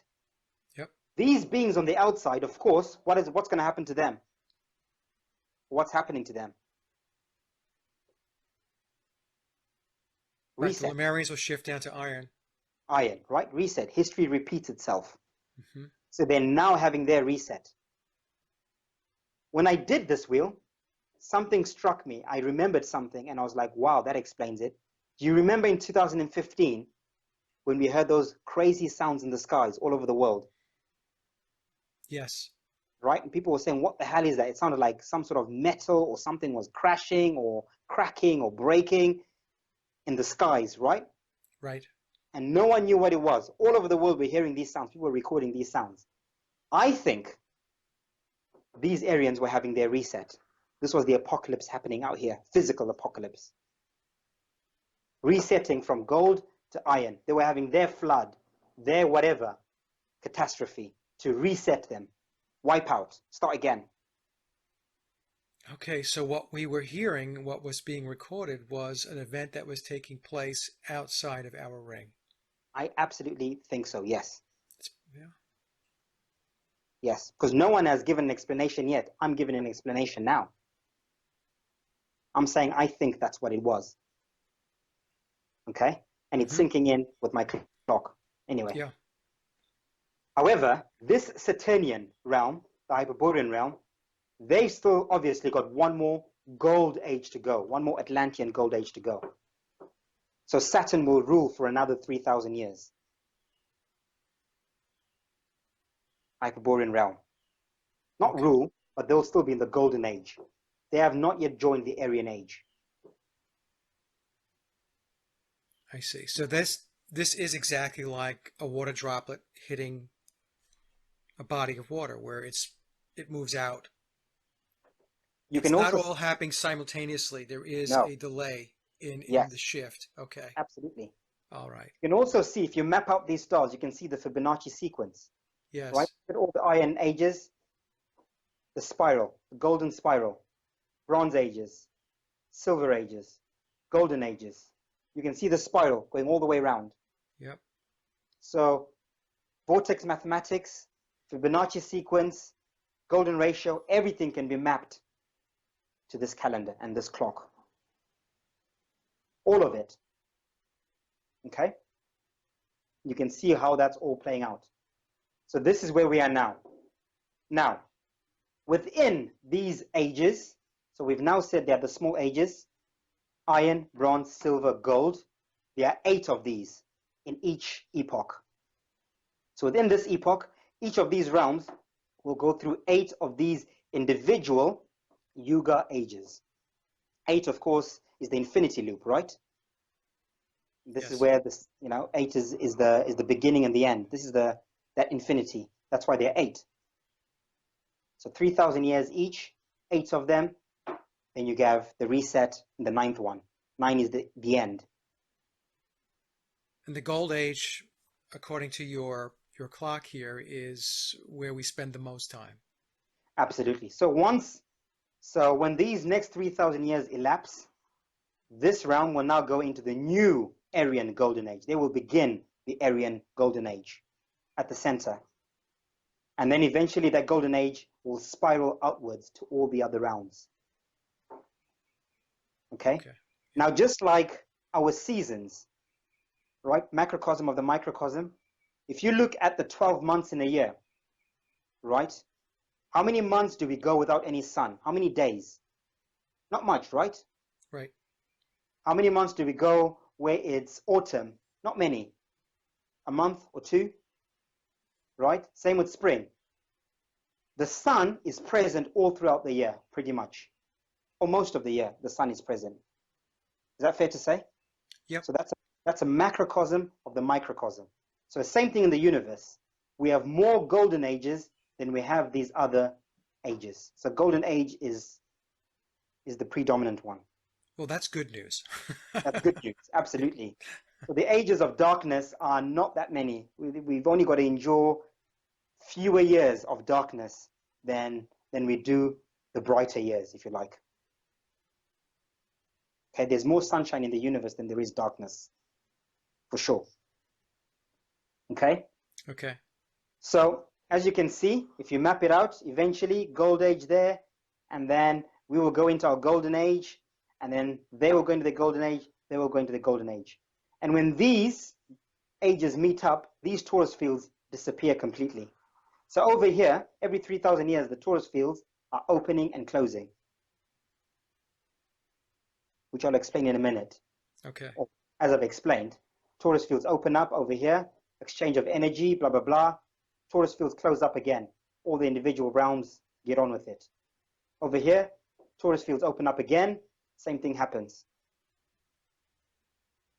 So the torus fields open up when there's an iron and a gold age mapping or alignment?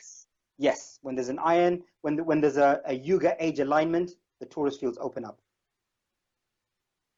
Okay, not just iron. You're saying a Yuga age, so it could be bronze.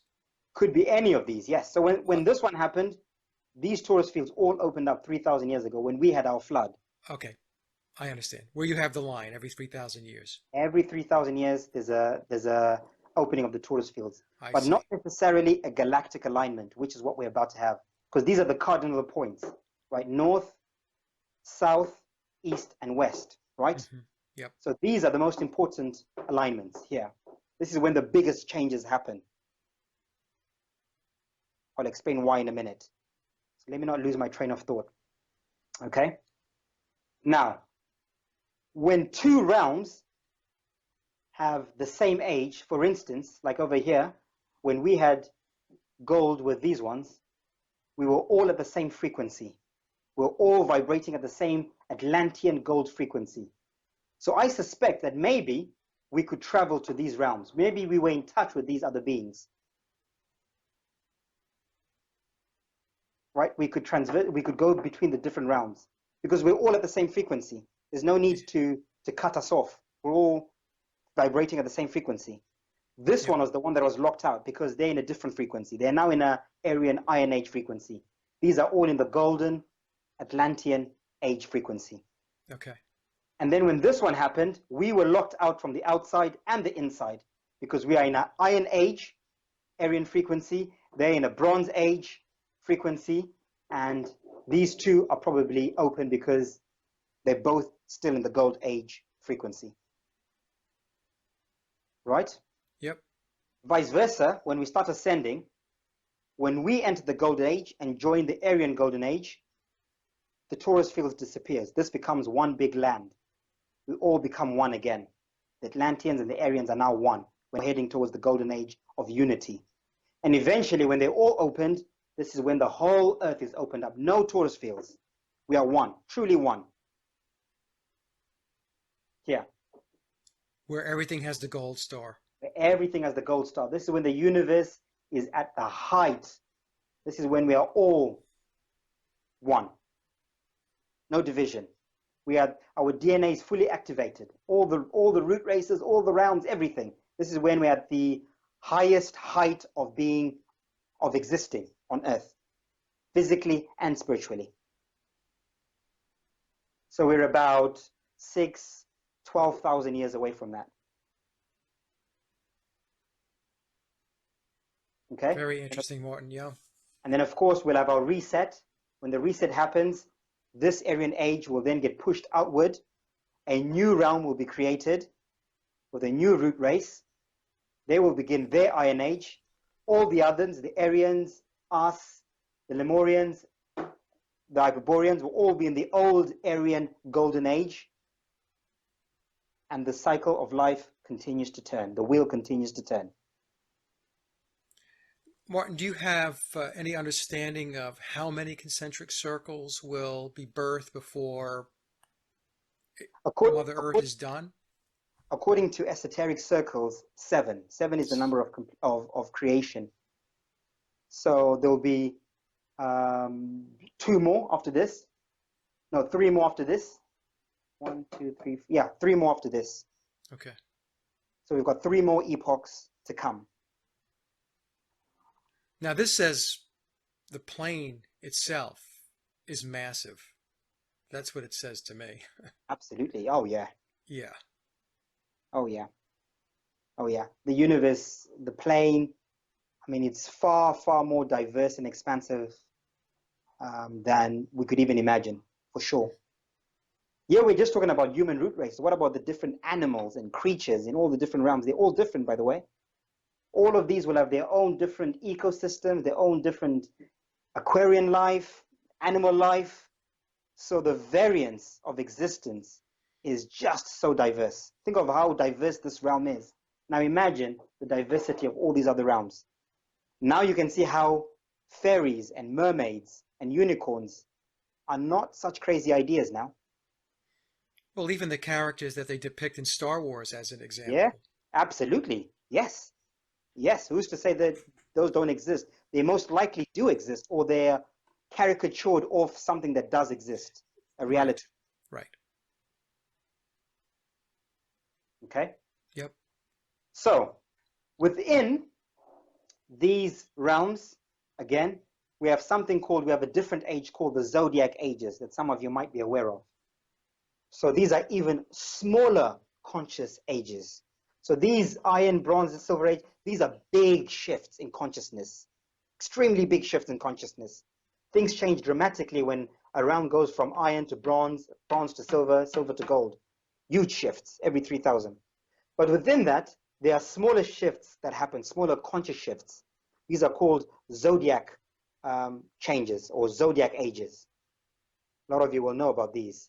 And each Yuga age, so every 24,000 years, each realm has got 12 of these zodiac ages. So 2,000 years each, obviously. Okay? So at the center, the first age is always the age of Aries. Aries, the ram. Aries is always the one pushing forward. You have to arise in Aries. Right? So the Aryans began with the age of Aries. Okay? 2,000 years later, they shifted into the age of Pisces, and then into the age of Aquarius, which they've been in the last 2,000 years, and now they are shifting into the age of Capricorn. So every 2,000 years or so, they shift conscious age. And these conscious ages are slight changes of consciousness, which again, I'll go into detail in a bit when I talk about hours, which we can do now actually. So 6,000 years ago, when we began this epoch, even though we're still in the old golden age of it, Atlantean golden age, we began this epoch with the age of Taurus. Taurus, the bull, right? This is when the Bible began with the bull. The Bible began 6,000 years ago. The Bible is dated 6,000 years, start to finish, because it began 6,000 years ago in the age of Taurus, the bull. In the Old Testament, right, they worshipped what? The golden calf, the bull, remember? Right. Right? For the Right. In first fact, I was 2,000 just years. thinking about that. That's when Moses came back from Yeah, receiving the Ten Commandments and the people were worshiping the golden calf. absolutely. So it's telling us, that's the allegory. We were in the age of Taurus during that period, the Right. beginning of the Old Testament, 6,000 years ago. And then Abraham was told to do what? Stop bull worship and do what? Sacrifice a lamb, ram, Lamb. Yeah. Aries. Aries is the ram. Sacrifice the lamb. Stop bull worship, sacrifice the lamb instead now. We enter the age of Aries. Okay? Then we're in the age of Aries for 2,000 years. And then about 2,000 years ago, we shifted. And who came and appeared? Jesus, the fisher of men. Symbolized by the what? Two fish, right? Christians always symbolize Jesus with the two fish. Right. Pisces is the two fish. The age of Pisces, which is the age we've been in. And now we are shifting into the age of Aquarius, the water bearer. Okay? So this would also explain, Martin, why the Bible 6,000 years. It's always 6,000 years when we talk about the Bible. 6,000 years as to the creation of man and when everything was created. So the Bible's really talking about that slice of the clock that Absolutely. you just explained to us, the gold going into the iron. Absolutely. Absolutely. So a lot of the perspectives in a lot of the religions like the Bible and even the Vedic texts, they're only about 6,000 years. The Sumerian texts are 6,000 years. Right? Yep. So a lot of them are from the context of this timeline only. They don't go beyond that. They're only talking about this Yes. timeline. Yep. So the current Bible that we read really was given to us by the Aryan beings. So when the Bible talks about the lords and the gods, these gods that they're worshipping, Yahweh and all these are Aryan beings. These are the gods that people are worshipping in the Bible when they worship a literal God called Yahweh. This is probably some being that lives in the Aryan realm. These angels that came, the fallen angels, they're talking about the Aryans that, came over during this shift over here. Yeah. Yep. And possibly some of the other ones on the outside as well, the Hyperboreans. Right. Satan.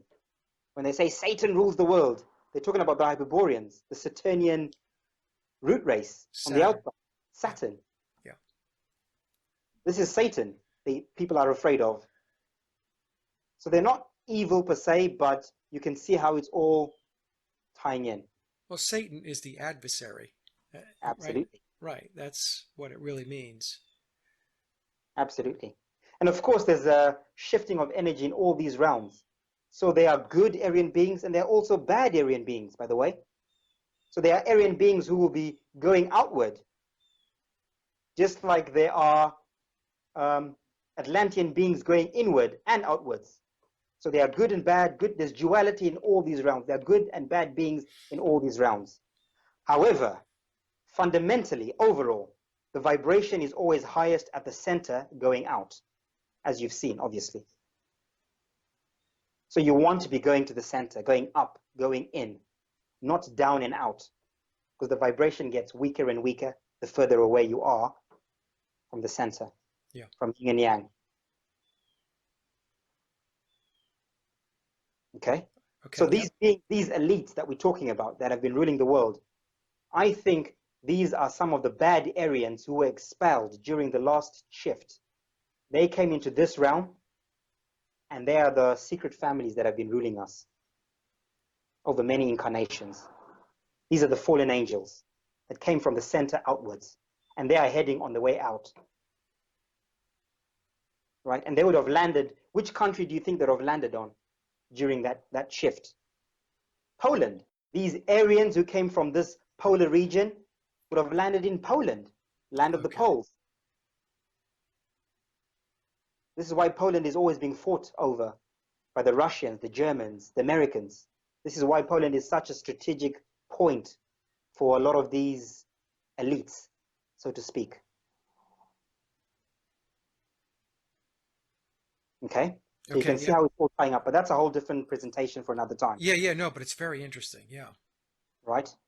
So again, you can see how all of this is rippling out and how it's reflecting to this clock. So yeah, so now we're leaving the age of Pisces. Pisces in the Iron Age. So Pisces is the age of division. The two fish is the age of belief.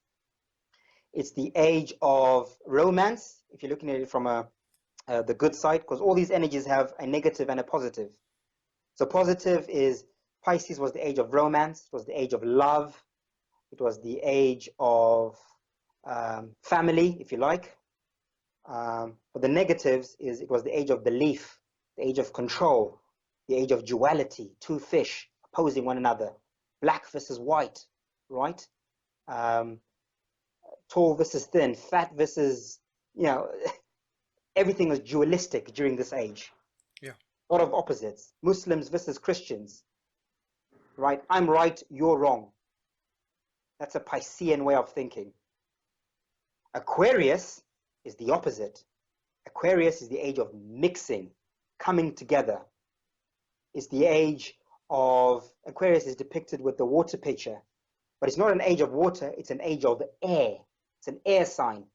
Pisces was a water sign, right? So a lot of water travel. This is when navigation was at its peak. Boats, the British Navy, right? Aquarian. Pisces is air, space, the internet, space travel, aeroplanes. This is Aquarian. Yeah. This is Like telephone, cloud technology. These things are cloud coming to mind technology, now. Yeah. Yeah. right? This is all Aquarian energy. Yeah. You can see that Aquarian is coming in. We're shifting into that. We've shifted into that Aquarian, but we are shifting into it. That's what Aquarius is. But on the bad side, you can see the negative mixing, transgenders, transsexuals, transsexualism, transhumanism, trying to combine machine with man. Yeah. That's the negative side of Aquarius, the negative mixing. One world religion, one world government, one world order, all Aquarian, mixing, coming together. Division will end. There will no longer be, I'm better than you. There will no longer be, I'm Christian, so I'm more superior than you because you're Muslim. I'm black, so I'm more superior than you because you're white. All that will be a thing of the past. Because that's Piscean, that's division. So there's good and there's bad in all of this. Now, Martin, let me ask you this question. It might be out of left field, but what about 2012 and the Mayan calendar? It was a big deal was made about that in the media. What do you think 2012 had any kind of importance with regard to your work here? Absolutely. So 2012, I think, was the beginning, the official beginning. 2012 was the year of the first trumpet of shifting into, of beginning this bronze Aquarian age shift. This is when the internet really took off. This is when conspiracy theories really started going mainstream, if you like, on YouTube, if you like, Hmm. right? This is when people really started waking up, around about 2012. The Arab Spring uprisings happened in 2012. The London fires, the riots in America, all those riots, 2012. So 2012 was the official beginning of the Aquarian age. Obviously, these ages, it's not a switch that turns, it's a gradual shifting, but the acceleration began in 2012, and it's been exponentially accelerating. In biblical terms, you could say 2012, on the 21st of the 12th, 2012, which the Mayans predicted, was the beginning of the first trumpet. Right? So, Martin, even if events are orchestrated or engineered, because I want to make this point because there are going to be people that are listening to us, and I want to make sure that I put this out there. It doesn't really, well, it matters, but you guys will understand what I'm saying. It doesn't really matter whether it's natural, organic, or engineered and orchestrated because it's a process of waking people up. Absolutely. Absolutely. So just like we said, there's duality. These elites or these controllers in this realm, that are in our realm, they're not stupid, right? They're not just rogue people doing things because they feel like it. They are following certain universal guidelines. They know they have to follow guidelines. There are guidelines that you have to follow within the universe, which is why they tell us half-truths sometimes, which is why they give us truths in movies, in songs, in books. They have to do those things. They have to balance that energy. So they know what they're doing. But they're in communication with these higher beings, and they are being directed and saying, we can't tell you what to do. We can't tell you how you should experience your Iron Age, but we have to make sure you're following the guidelines. There's only so far you can go. And when the time is right, you must follow the protocols to help those who are ready to wake up. We will give you tools to help you shift into the new age. So we are shifting into a new age. There will be a new world order, regardless. The question now becomes, what kind of new world order? Is it going to be a positive one or a negative one? The elite want it to be in their favor, a negative one. Those of us who are awake and know what's going, we're trying to push for a positive one. A change, a new, positive, Aquarian, Bronze Age world order. But of course, it's going to happen really slowly, because we don't just go into the Bronze Age and it's a flick of a switch. We still obviously have quite a few hundred years before we are where we need to be. There's a transition period. Yeah. There's a transition period. It's a very slow, progressive period, but you can certainly see the change. Donald Trump is the last trumpet. So 2020, this is when the galactic alignment will happen, the event horizon, the shift, the official shift here. Right? Midnight, as the doomsday clock has been saying. Yeah. And this coincides with his Space Force by 2020. Announcement too. Yeah. Agenda 21 needs to be in full effect by 2020. Smart meters everywhere. I just got a letter yesterday telling me that I need to switch to a smart meter by 2020. I laughed. I was like, wow. Right? Everyone needs to be in smart meter by 2020. Okay? The government is putting all governments are putting all kinds of protocols that need to be effected by 2020. This is why, because they know that 2020 is the year that we officially have to leave the Iron Age, Piscean Age, and shift into the Bronze Age, Aquarian Age. This is the official opening of the door and stepping into a new world. Our paradigm will change. Okay, so to bolster this this discussion we're having, Martin, before we started the show, I mentioned to you about Jeff Bezos of Amazon, and he has his own space program called Blue Origin, and he's running neck and neck there with Elon Musk, talking about all this space travel. Of course, Musk has SpaceX, and Bezos has Blue Origin. So I'm going to read something here for the audience so that I can set this up, Martin. And I want the folks just to kind of listen and just sit with it for a moment, because Jeff Bezos is telling us something here that I think is very important. So this article comes from The Independent. It is an online newspaper out of the UK. You can find Bezos talking about this all over the place. On the internet, just type in Jeff Bezos, Mars colonization, going to Mars, going to the moon, whatever, and you're going to see that he's talking about this a lot. So here's what he has to say.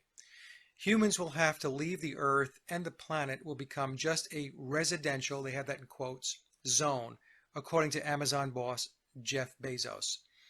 The coming years will see much of the heavy industry on Earth moved onto other planets, the moons, and even asteroids, he has suggested.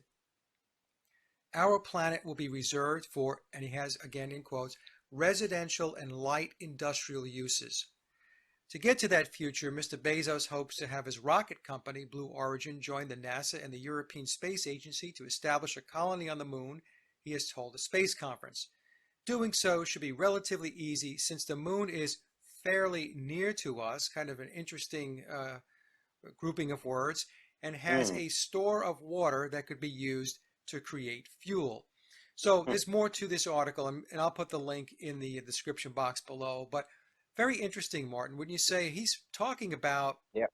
leaving this ring, this realm, and he's talking about two things: colonizing the moon and colonizing Mars. So, what are your thoughts about that?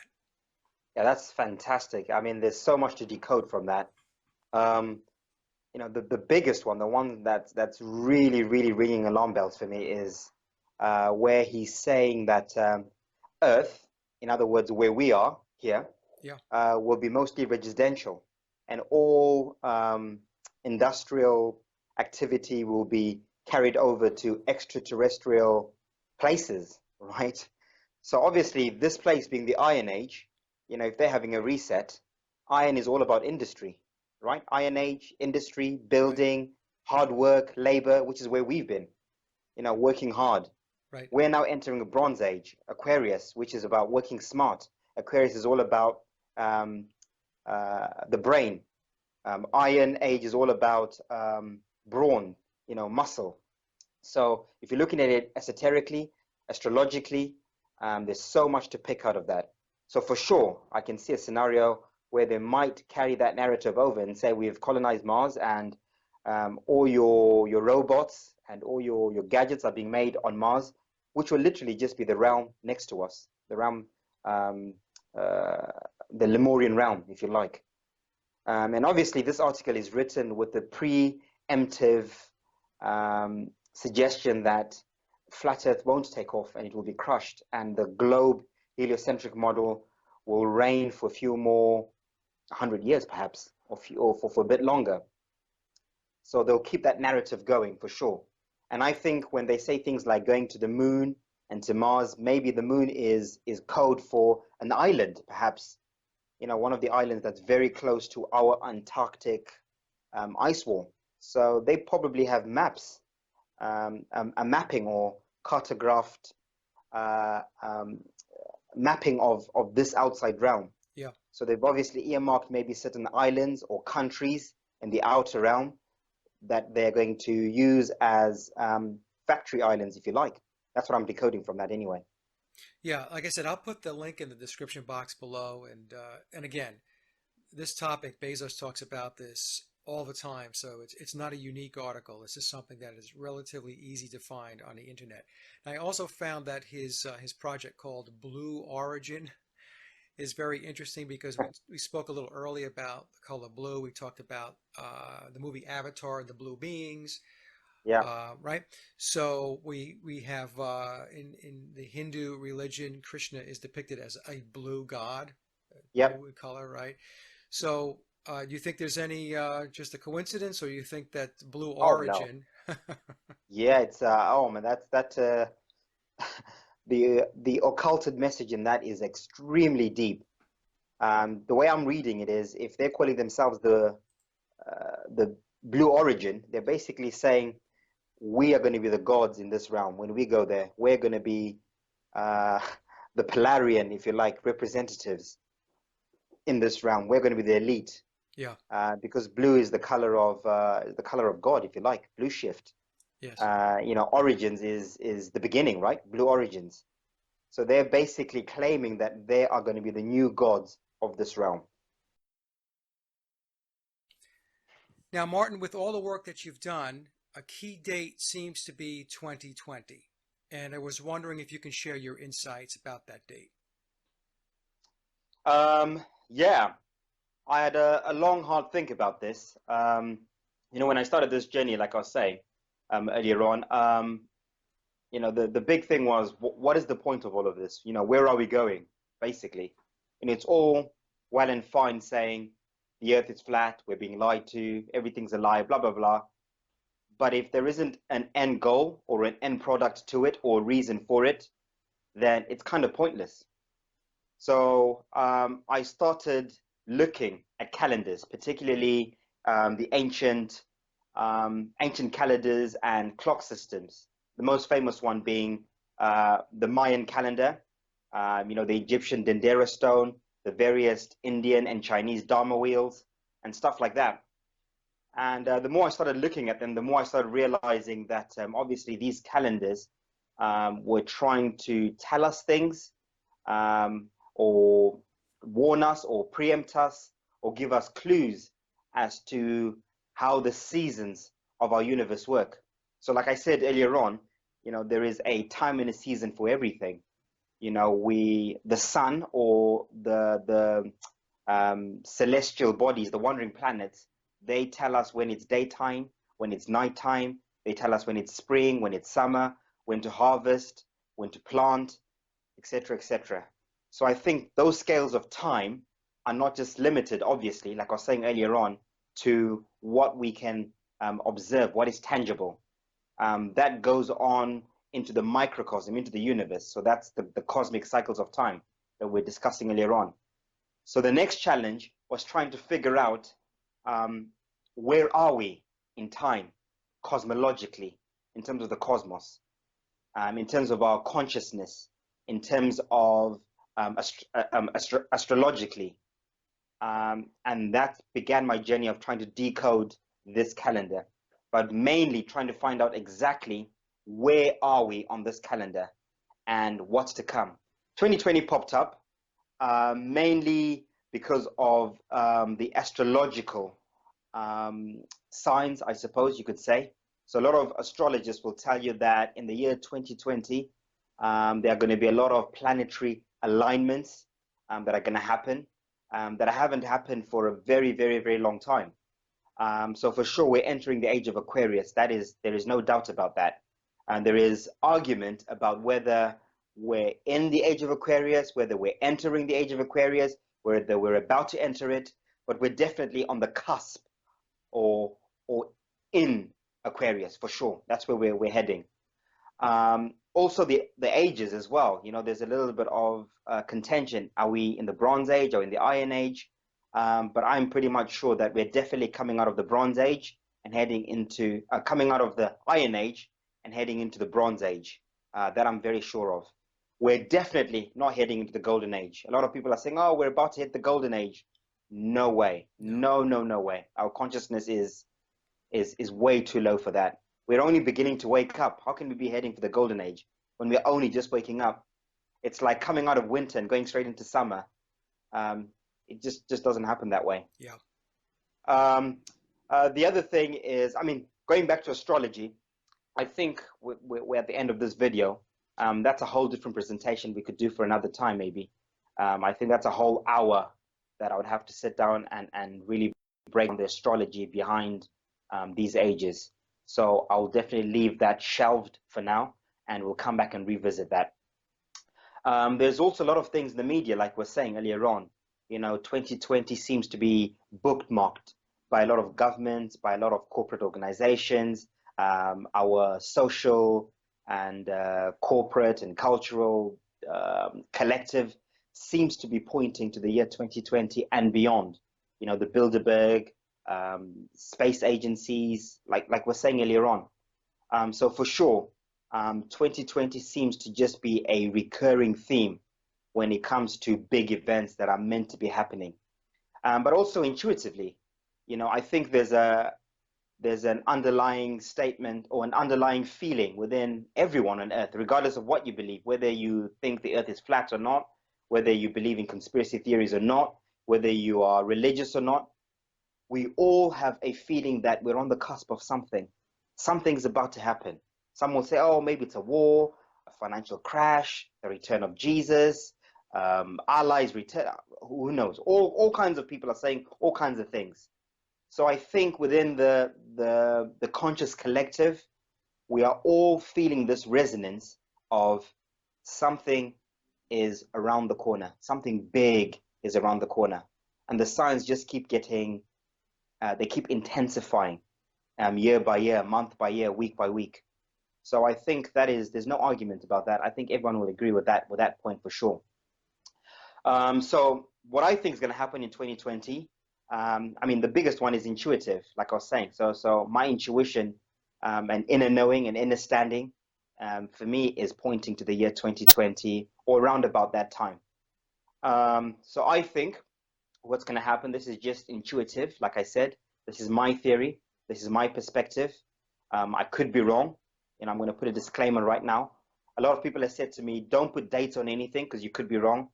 But I'm not afraid to put a date on it because I'm not afraid to say I'm wrong. I'm not afraid to admit if I'm wrong. If that date comes and goes and nothing happens, I'm okay with that. I'm okay with that. And we'll revisit that and have a look at it. But for now, I'm going to put a stick in the ground because I feel quite strongly about it. And I'm going to share what I see or how I see things happening according to my understanding. Again, the events themselves could be off. They could be slightly off. They could be extremely off. They could be totally wrong. Or they could be exactly as I'm going to say them. We'll know when the time comes, right? If nothing happens, nothing changes. I was wrong. Life goes on. We revisit it. If something does happen and it's close or it is what I've prophesied, if you like, then all the better. We've been informed. We're consciously prepared. It's not about being afraid or, being prepared physically, buy water and food. I'm not saying anyone should panic or worry about anything. It's more about preparing consciously and mentally so that you're not afraid if or when those things happen. You understand, you have the knowledge and the wisdom to make better informed decisions because you know what is happening rather than being led by a wrong narrative, so to speak. So I think what's going to happen is in the year 2020, we're going to have a galactic alignment, a solar alignment between all our wandering planets, our wandering stars, our suns and moons in the universe, in all the different realms. I think there are going to be two events that are going to happen in 2020. I've been advertising and talking a lot about the event that's going to happen on the 21st of December, 2020, which is the opening of the Taurus fields, the electromagnetic Taurus field above our dome. So I think our sun and the sun on the outer realm, the Mars sun, are going to align somehow.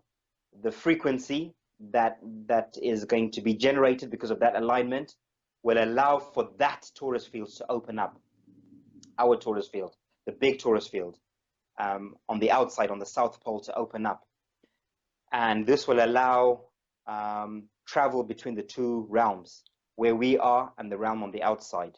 And this is when I think, obviously, Trump is planning to go to colonize Mars. Mars, of course, like we're saying, being the realm on the outside, right. The Space Force and all that. So I think that's one of the events that's going to happen. And that's going to be the big event that everyone is going to see. Because that dome is the dome that is above us. That is the dome, that is the magnetic field that is above where we are. So if that opens up, then everyone will see it. There's going to be another smaller one that will happen that might not be as noticeable for most people. So this one is going to be not as obvious. But for those who are looking out and those who have eyes to see and ears to hear, certainly will know what's up. And that's the opening of the Taurus field at the center, at the North Pole. So they're not going to open at the same time. They're going to open at different times. And the one at the center is going to open on the 21st of June, 2020, which is the summer solstice. Right. So you can see the sequence here. On the 21st of June, 2020, when the sun is crossing over along the Tropic of Cancer in the northern hemisphere, that is when the Taurus field at the center will open up, when the sun is in the north. The sun will align with Mars, the inner sun, the black sun, and that alignment will allow the magnetic field or the resonance or the frequency of the aurora borealis, that dome, to open up. So if there is going to be any travel, space travel, if you like, to the north, that is when it's going to happen during that time, round about that time, the 21st of June. So it's funny, when I mentioned this to a friend, he said to me, oh, it's interesting because the Bible says before Armageddon happens, Jesus will come and collect his people, right? So they won't have to go through tribulation before the times of tribulation. So I thought, oh, that's rather interesting that the north opens first in the summer, That would be and then Mercury then. that'd be Mercury. Yeah, that'd be Okay. the Christ that's The spoken of, messenger, yes. the messenger. Absolutely. So those who'll be making a trip to the north, or those who'll be going inwards, up and in, um, if that's going to happen, I think the easiest time for that to physically happen in this physical body, in whichever way it's going to happen, will happen around that time, around about that time. And of course, when the sun is crossing over along the tropic of Capricorn in December, that is when we're going to have our the Taurus field on the outside opening. So those are the two events: a smaller one in the summer from the northern hemisphere point of view, and a bigger one Christmas time in December. Okay, and just for the audience's sake, a reminder that when Martin and I refer to the Taurus fields, where, well, mainstream science would refer to them as the Van Allen belts. Yep. And we discussed this earlier in the show, where their messages are encoded, and once we start to decode them, then it starts to make a lot of sense. And, you know, there's a lot of activity around 2020, as you mentioned. Martin, we talked about this. You've got Space Force. You've got Elon Musk playing around with SpaceX. We mentioned about Jeff Bezos talking about going to Mars, going to the moon. So there's a lot of activity where this is being ramped up now. And so I agree with you that something is imminent. And even if, I'll say this, even if it appears that nothing happened, that doesn't mean that nothing happened. It could mean that the way they play the chessboard, that something did indeed happen. It's just that it was not communicated out to us. Yeah. If that makes sense. Do you know what I'm saying? Absolutely. Absolutely. Then things will be revealed later on down the road. So as an example, come 2020 in December, there may be something that has to do with a lot of news around Mars.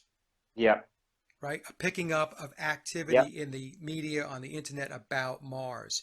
Yeah. So to me, that would mean that they are indeed engaged, and but the information has not been communicated or disseminated out to the masses as of yet. So I mean, I think that that's a possibility too. Absolutely. Absolutely. It could be a very soft disclosure, or it could be a very big disclosure. You know, chemtrails, for instance, I've got my own theory on chemtrails. I think what's happening here is they are slowly getting us used to the idea of having these days where we don't see the sky, where it's just covered in this gray, sort of black, gray blanket, if you like. It's like someone's just sprayed this aerosol can in the sky, and you can't see the sun, we don't see the moon, we don't see the cloud, we don't see anything, we just see this veil. And I have a feeling it's getting us used to that idea. And perhaps my theory is in 2020, when these Taurus fields open up, which a lot of the ancient cultures talked about, by the way, they talked about a time when the stars fell, a time when everyone could see all the planets, could see Saturn and Venus and Mars as clearly as we can see the sun and moon. I think Martin Liedtke, I don't know if you know Martin Liedtke. Yes, I know of his He work. does. Yeah, I mean, he talks a lot about this stuff. He's found loads of books and maps and writings about these things that have happened not so long ago. So for sure, there are times when this has happened where the Taurus field has opened up, and it must look like the stars have fallen. Because at the moment when we look at the stars, remember, we're seeing them through all the different toroidal fields. We're seeing them through all the different layers of atmosphere, different layers of pollution, all those things. But if the Taurus fields open up, all of a sudden, we'll see them a lot clearer. They'll be a lot bigger, a lot clearer than they are now. So, if you were to describe them to a future generation, you'd say it looked as if the stars had fallen to the ground, right? Yeah. It makes sense to me.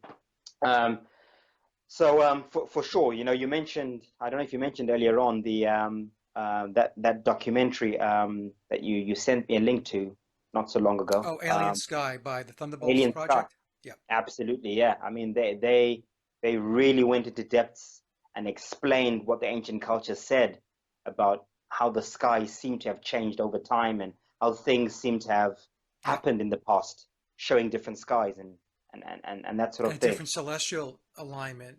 I know Absolutely. it's a brilliant documentary, and like I mentioned, I'll put it in the description box below. I recommend everybody watch that because Yep. and the thing is, the Thunderbolts project is not they're heliocentrists, Yes.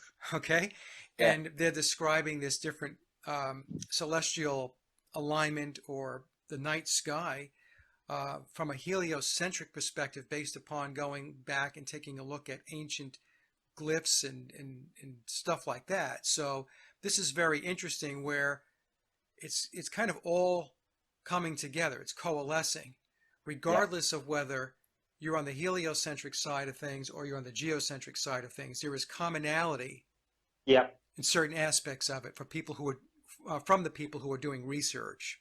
Absolutely. Yeah, It's funny because when I just went on YouTube and I typed in galactic alignment or cosmic alignment 2020, most of them were from heliocentric astronomers saying, "Oh yeah, we're something big is going to happen in 2020," and they're explaining it from the spinning ball model, yeah, all the yeah, and they're trying to rationalize it, but they all agree that there is an alignment that has been mentioned in the past, that happened periodically, and astrologically we're heading for that alignment, and it looks like it's going to happen around about 2020, 2021. So this is not just exclusive. I'm not the only person saying this. I was very surprised to find that there are quite a few people talking about big changes happening in 2020. So yeah, chemtrails. Going back to chemtrails, I think the agenda there, possibly a card to be played there, is when this alignment happens, the big one on the 21st of December, and possibly even the smaller one in the northern hemisphere. They'll chemtrail the northern hemisphere, particularly in June. So look out, June 21, round about that time. If it's heavily chemtrailed and really, really, really bad, like the worst we've ever seen it, around about that time for a few days, definitely be wary. Know that something is definitely going on. 100%, 100%. So I'm putting my hat out there and saying, look out for that prediction. And I think that would be to hide this event happening in the north. Um, these things happening with this Van belt, if you like, at yeah, the center of the earth. They won't want people to see what's happening there. Keep everyone ignorant to the facts of what's happening there. And then they might come up with some silly story about God knows what. I mean, there was activity last year, wasn't there? There was this big burst of cloud, this blue energy bubble that blew up. I don't know if you remember that. Was it October yeah, last year? yep, And they said, oh, it was Russia blowing up nukes or something in Siberia. Oh, there's nothing to see. It's just Russia blowing up nuclear weapons in Siberia, which is just madness. And they only said that, like a week after it happened. So at the time, no one said anything. Everyone went, oh, we don't know what it is. Everyone living in that area were all saying it's aliens, it's spaceships, we're being invaded, we've never seen anything like this. So these are natives that have lived there all their lives saying, we've never seen anything like this in our entire lives. We've never heard of anything like this. They yeah, were all terrified. And it just sort of went hush hush. I don't think any mainstream newspapers in the West reported it. The only paper that reported it was the Siberian Times, right? I think it was. okay, And it's really weird to see. So it just went under the radar.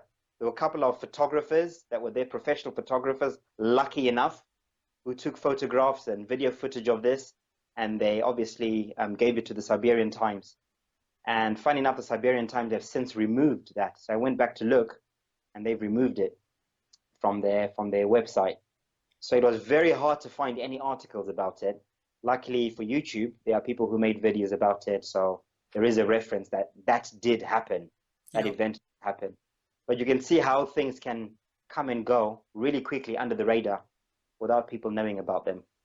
Same thing happened, I forgot when it was, around about the same time, I think, where we had the red sun. I don't know if you had it in the States. yes, Yeah, we had the red sun for about 6 hours. The sun literally turned red. yep, And it was like a dusky, husky, weird color where, never seen anything like this before. And the mainstream story was, oh, it's just dust from the Sahara Desert, from Africa, Right. blocking the sun 93 million miles away, which is just It's insane. ridiculous. To say the least, it's just madness. It's just madness. So, Yeah, and also, Martin, about a year ago, there was a lot of stuff on the alternative media about some of government officials making their way down to Antarctica. And absolutely. it was never clear as to what exactly was going on there. Yep. But there was some rumblings in the alternative media, I think even in the mainstream media, about, Mainstream as well. The yeah, Pope and I think it was the Pope and yeah. Definitely the Pope was involved in that. yeah, yeah. I I think remember that. John Kerry from the United States went That's there, it. Yeah, and some other authorities, if you will, quote unquote, using the term loosely, made yeah, their way down to Antarctica. So, that says to me that these are all pieces of the puzzle that perhaps are yeah. coming together. Absolutely. Yeah. And religious people will say, "Oh, this is all just rubbish. This astrology stuff." But in the Bible, I mean, in the first chapter in the Bible, the first is the first chapter, the first book in Genesis anyway, the first few pages, it clearly says God created the stars for what? To tell us the signs and the seasons of Right, change, right. right? It's telling you, look at the stars to know that the season is changing, the ages are changing, things are changing. Learn to read the stars, the Meseroth. It's in the Bible, right? Time. Right. God speaks to us through the stars, through the sun, through the luminaries. That's why the Creator put those things there, right? Yeah, To that's to right. tell us when it's time. Well, the Bible is astrotheology to begin with at its very core. So, Yeah, if folks don't know that, then you're at a disadvantage really to understanding a lot of other things. That's my absolutely, personal opinion, right? They absolutely. personified many of the events of the people in the Bible, but it's all allegory for the most Yep, part, and it's pointing toward astrotheology. It's about yep, cosmology, and you have to dig in deeper to really understand it. And when you do begin to understand it, a lot of the stuff that Martin's talking about is going to make a lot more sense. absolutely, absolutely. So yeah, so I've not taken this really lightly. I'm putting my neck on the line here I and know. going public and putting a date and saying this is going to happen on this date and then that date. And I'm sure everyone will be waiting in angst to say, well, see, it didn't happen at all. And that's fine. I'm okay with that. I'm happy to do that because I've done enough research.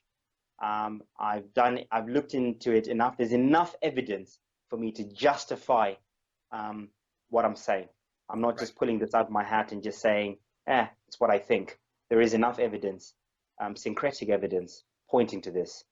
So going back to that whole chemtrail thing, I think particularly the December one, I think they will try and hide that event for sure, because they want to keep this paradigm going for as long as possible.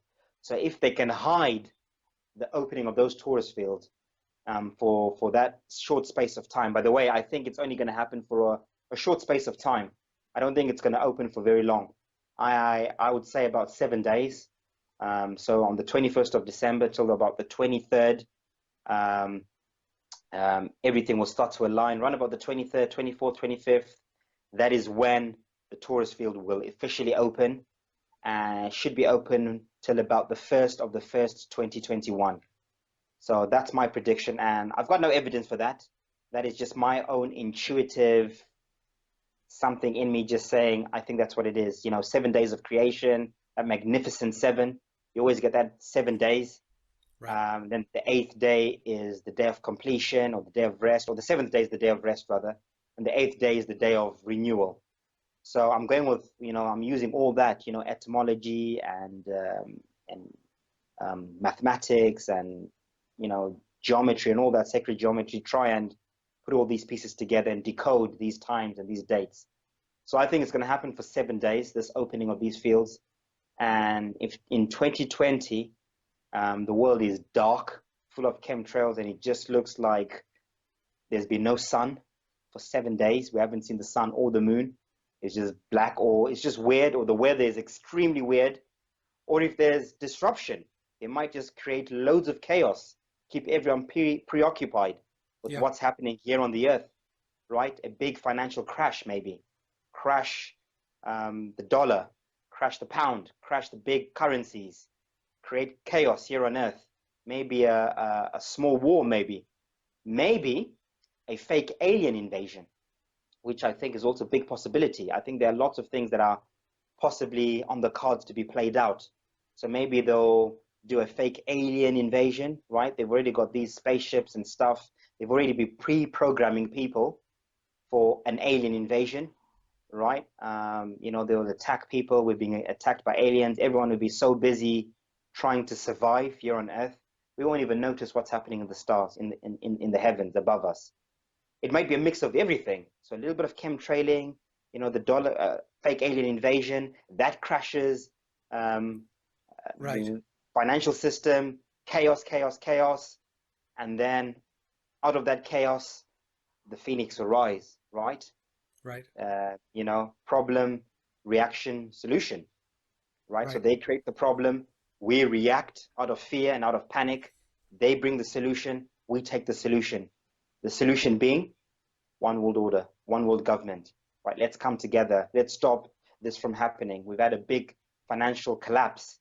So for this not to ever happen again in the world, let's have one world currency, right? That way we'll never have a financial collapse ever again. We almost went to war, right? Or, we now see that there are forces outside from here, from Earth, that we need to be fighting. Let's have one army. Let's come together as the human race and have one army, like we were saying earlier on. So all these things I think could be at play. I think all these things are on the cards, and they might happen as we're discussing now. They might happen slightly differently, or there might be totally different scenarios. But I would say let's keep our eyes peeled and be mentally and consciously prepared just in case.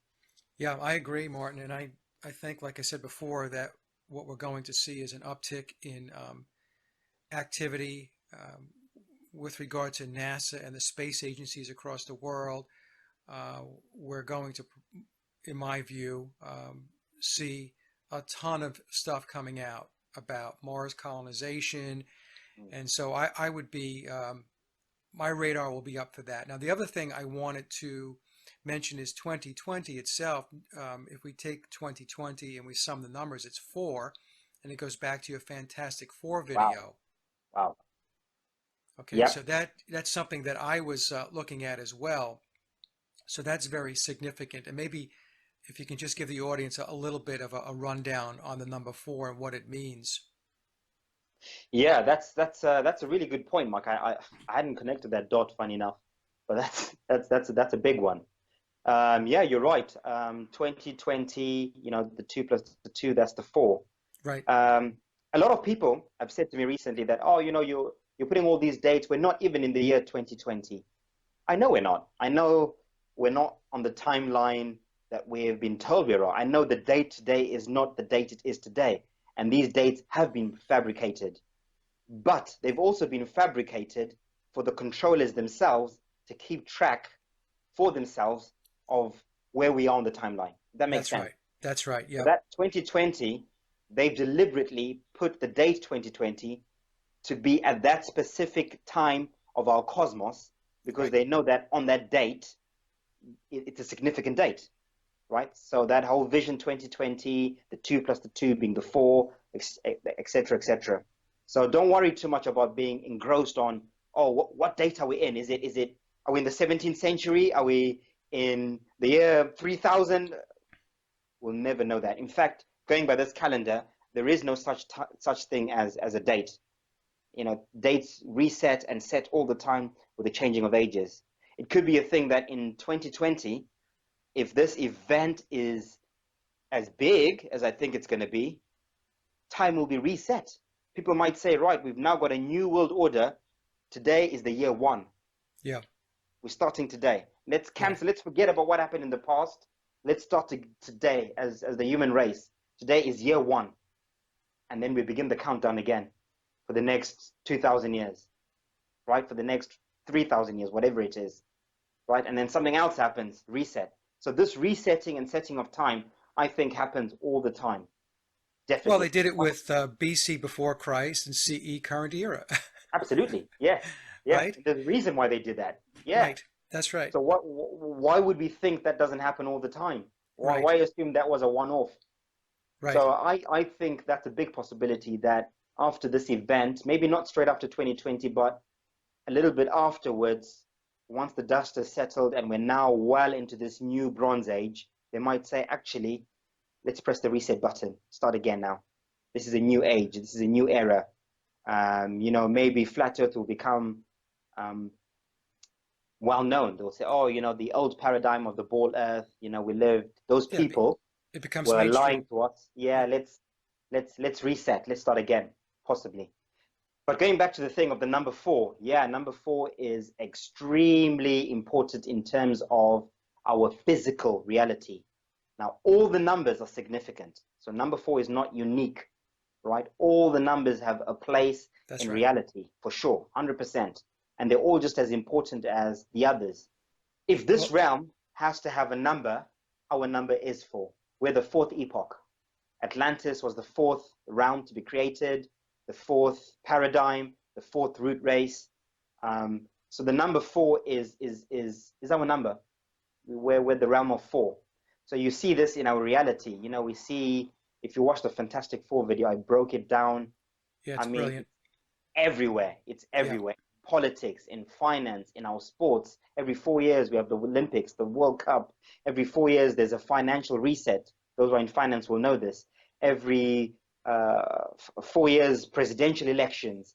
The four main continents, the four main races, four corner houses.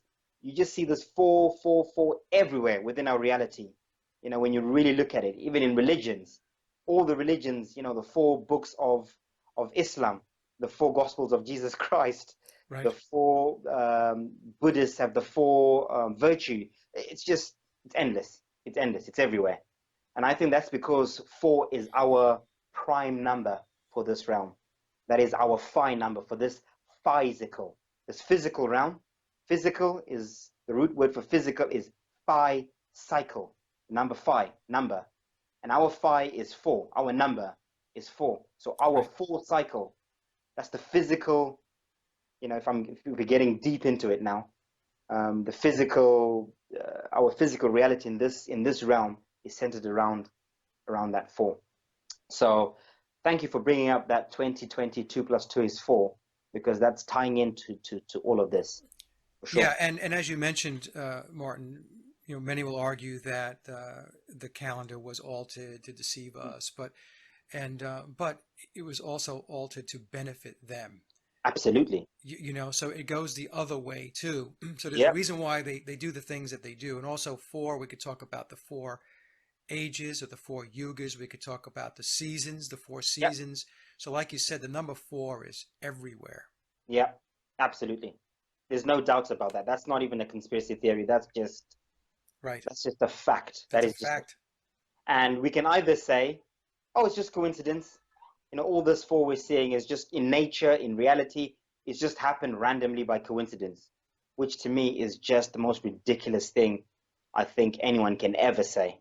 Or we can say, do you know what? There must be a reason for this. There must be a reason. And I'm presenting my reason for it. Now, the reason could be wrong, but at least I'm presenting something, right? And to me, that reason makes sense, that, it's all linked to telling us who we are, telling us where we are, but most importantly, telling us where we're going and what's to come.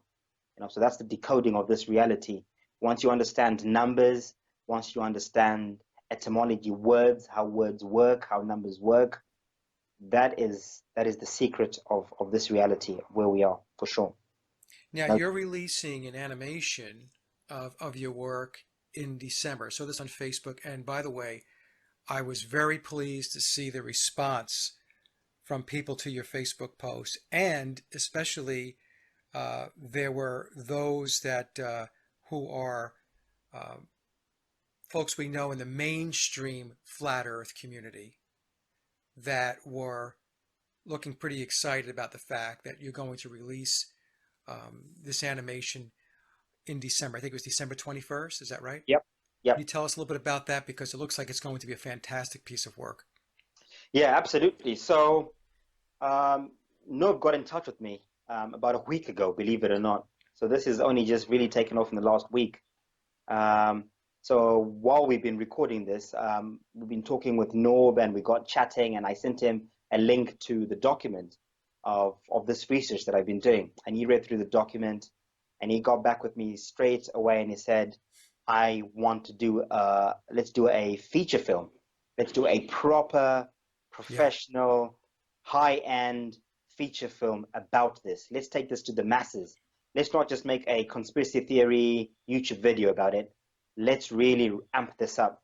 Let's approach Netflix and say to Netflix, hey, put this on there. Let's try Yeah. and make something that type of quality and really get it out to the That's masses. excellent. Yeah. So that's the idea behind what we're going to try and do a documentary film sort of quality type production. The information is pretty much going to be almost exactly what we've talked about here, Mike. So this is the live presentation. This is the official launch of this information. So what's going to be in that documentary, for those who are up to date, particularly who've watched what we've just presented, there won't be a great deal of new information in there. It will just be packaged in a more High production. high production type, Yeah. for the masses sort of thing. Yes. Maybe not even as much detail as we've gone into today, for sure. I mean, we've gone into a lot of detail today. But that one is definitely more for the masses. We really felt that, I'm going to carry on doing these ones. Me and you might do a couple more of these if there's Yeah. demand for it. People want us to, oh, can you do that again? We didn't To really get into quite more get it through. detail. Yeah. More detail. We'll do it. I'll carry on doing that until that date. But that one is for mainstream. We're targeting the mainstream. We want this to go mainstream. We really do. We don't want it to just be a closet, hidden flat earth, Yeah. Yeah. Mike and Martin talking. yeah. Yeah. We have a duty to try and wake up the masses for sure. So that's what Norb wants to bring to the table. And I welcome it. I said, great, you're the man for it. He works in that environment. Yeah. He's done stuff like that before. Does He great knows how all work. that works. Yeah. So I said, if you want to do it and you've got the know-how, I support it, brother. As long as the information is not tainted, and as long as we're not selling out, Right. we're not. We've got to keep the information true and honest, and we're not going to bend for anyone. If Netflix comes back and says, "Yeah, great, we want it on Netflix, but you need to leave this out," we'll turn it down and say, "All right, fine, leave it. We'll just release it the normal way." Right. Right. And that's the thinking behind it. Yeah. Very good. I know I'm looking forward to it. And Martin, and I've said this so many times, your work is so important. And as you mentioned earlier, I mean, the dates, if the dates are a little fluid, that's okay, because what you have behind you, the whole cosmic clock calendar, to me, is really the most important piece of this, to understand the foundational construct of how this works. Yeah. And we're still in a process of discovery Yeah. and exploration and figuring things out. Yeah. That's what people have to understand, is that we're Yeah. still in that process. So, could there be a little mistake here or there? Oh, yeah, absolutely. There could Definitely. be. Yeah. But the big picture is coming together. That's the most important thing, is the big picture. Absolutely. Absolutely. A lot of people forget that. I'm seeing it a lot recently where people are almost demanding facts, Oh, I know. in the flat earth community, in astrology, questioning me and wanting facts. And I'm saying, guys, we've only just started waking up in the last couple of years. Like, Right. we've been around for thousands. God knows how long humanity has been around. We've been documenting things for hundreds of years. We've only just realized that the earth is flat and we've been lied to. That is in 2015. 2015, in the last 3-4 years. Right. So to try and understand, the details of exactly what the sun is, exactly what the dome is, exactly how time and space and matter works, exactly what's beyond this and beyond that, is just naive and childish. We've got to be realistic. We're only Yes. just waking up. So because we're at the beginning of this, we've just got to take baby steps and share things as we go, like I'm doing, and I'm really pushing out the boat, right? I'm putting myself out there and I'm really trying to run really before I can walk.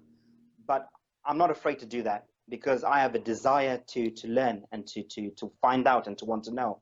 For whatever reasons, I feel I need to find out now and Yeah. share it.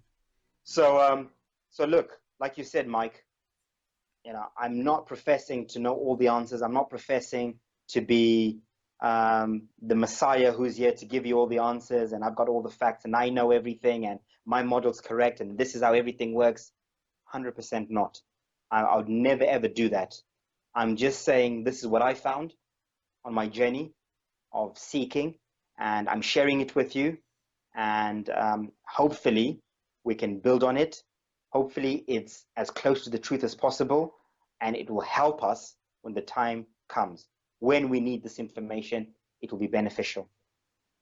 Yes. And Martin, for those that are constantly looking for information to be hand delivered to them, my recommendation would be that instead of throwing stones or trying to pick at things, it would be very helpful if those that are doing those types of things would actually get up and go do some of their own research and contribute to the cause Yeah, versus waiting for people like Martin, myself, and others to unravel the mystery for you, because it is a mystery.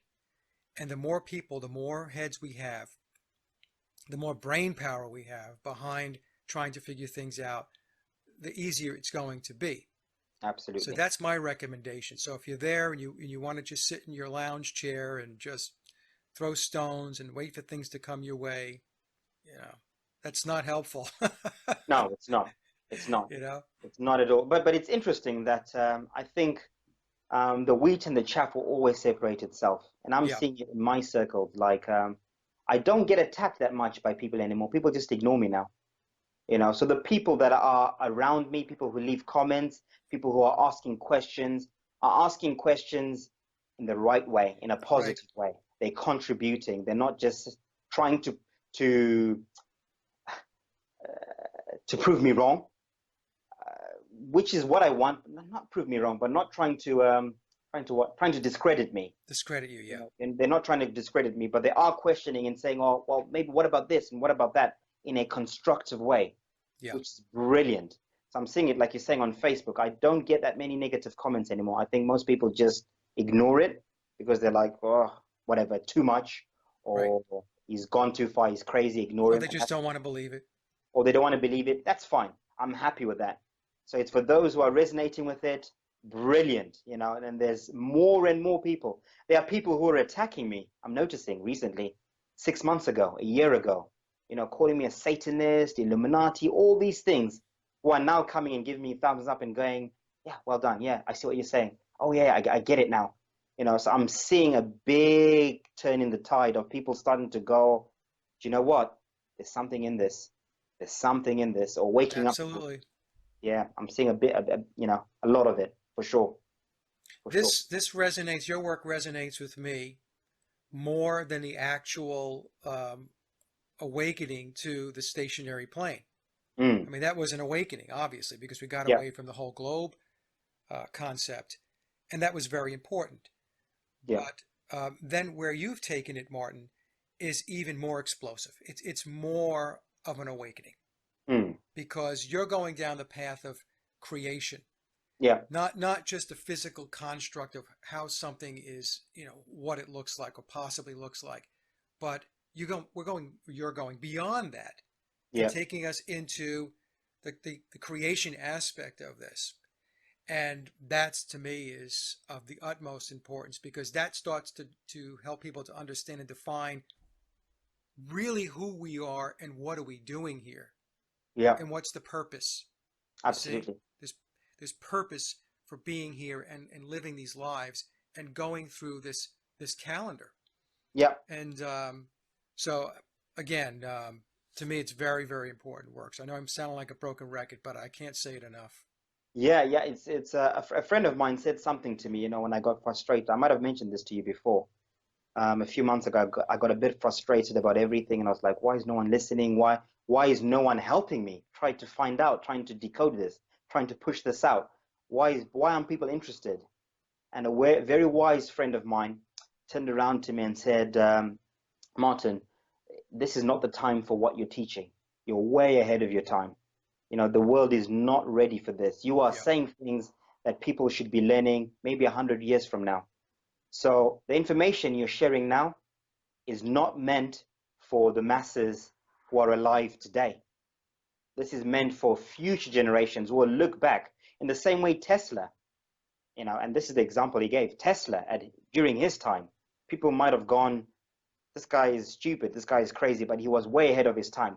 But now, today, in 2018, we're looking back at his stuff and going, oh my God, the guy was right. Like, Yeah. 100 years let's go later. back. Yeah, Yeah. 100 years later, let's go back and look at what this guy was saying. Free energy. Let's make, people are making Tesla coils now, 100 years later at home.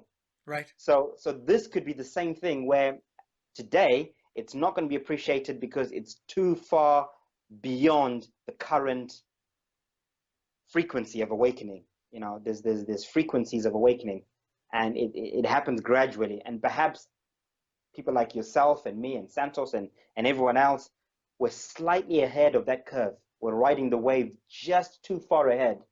So this stuff that we're doing is a little bit in the future. And maybe we're just here to leave it behind. And only when we die and we move on, people will then, those who will be left behind will be able to look back at it and go, oh, right, okay, now that's Yeah. making sense. And that will become maybe, Yeah. a template people will then use to really progress.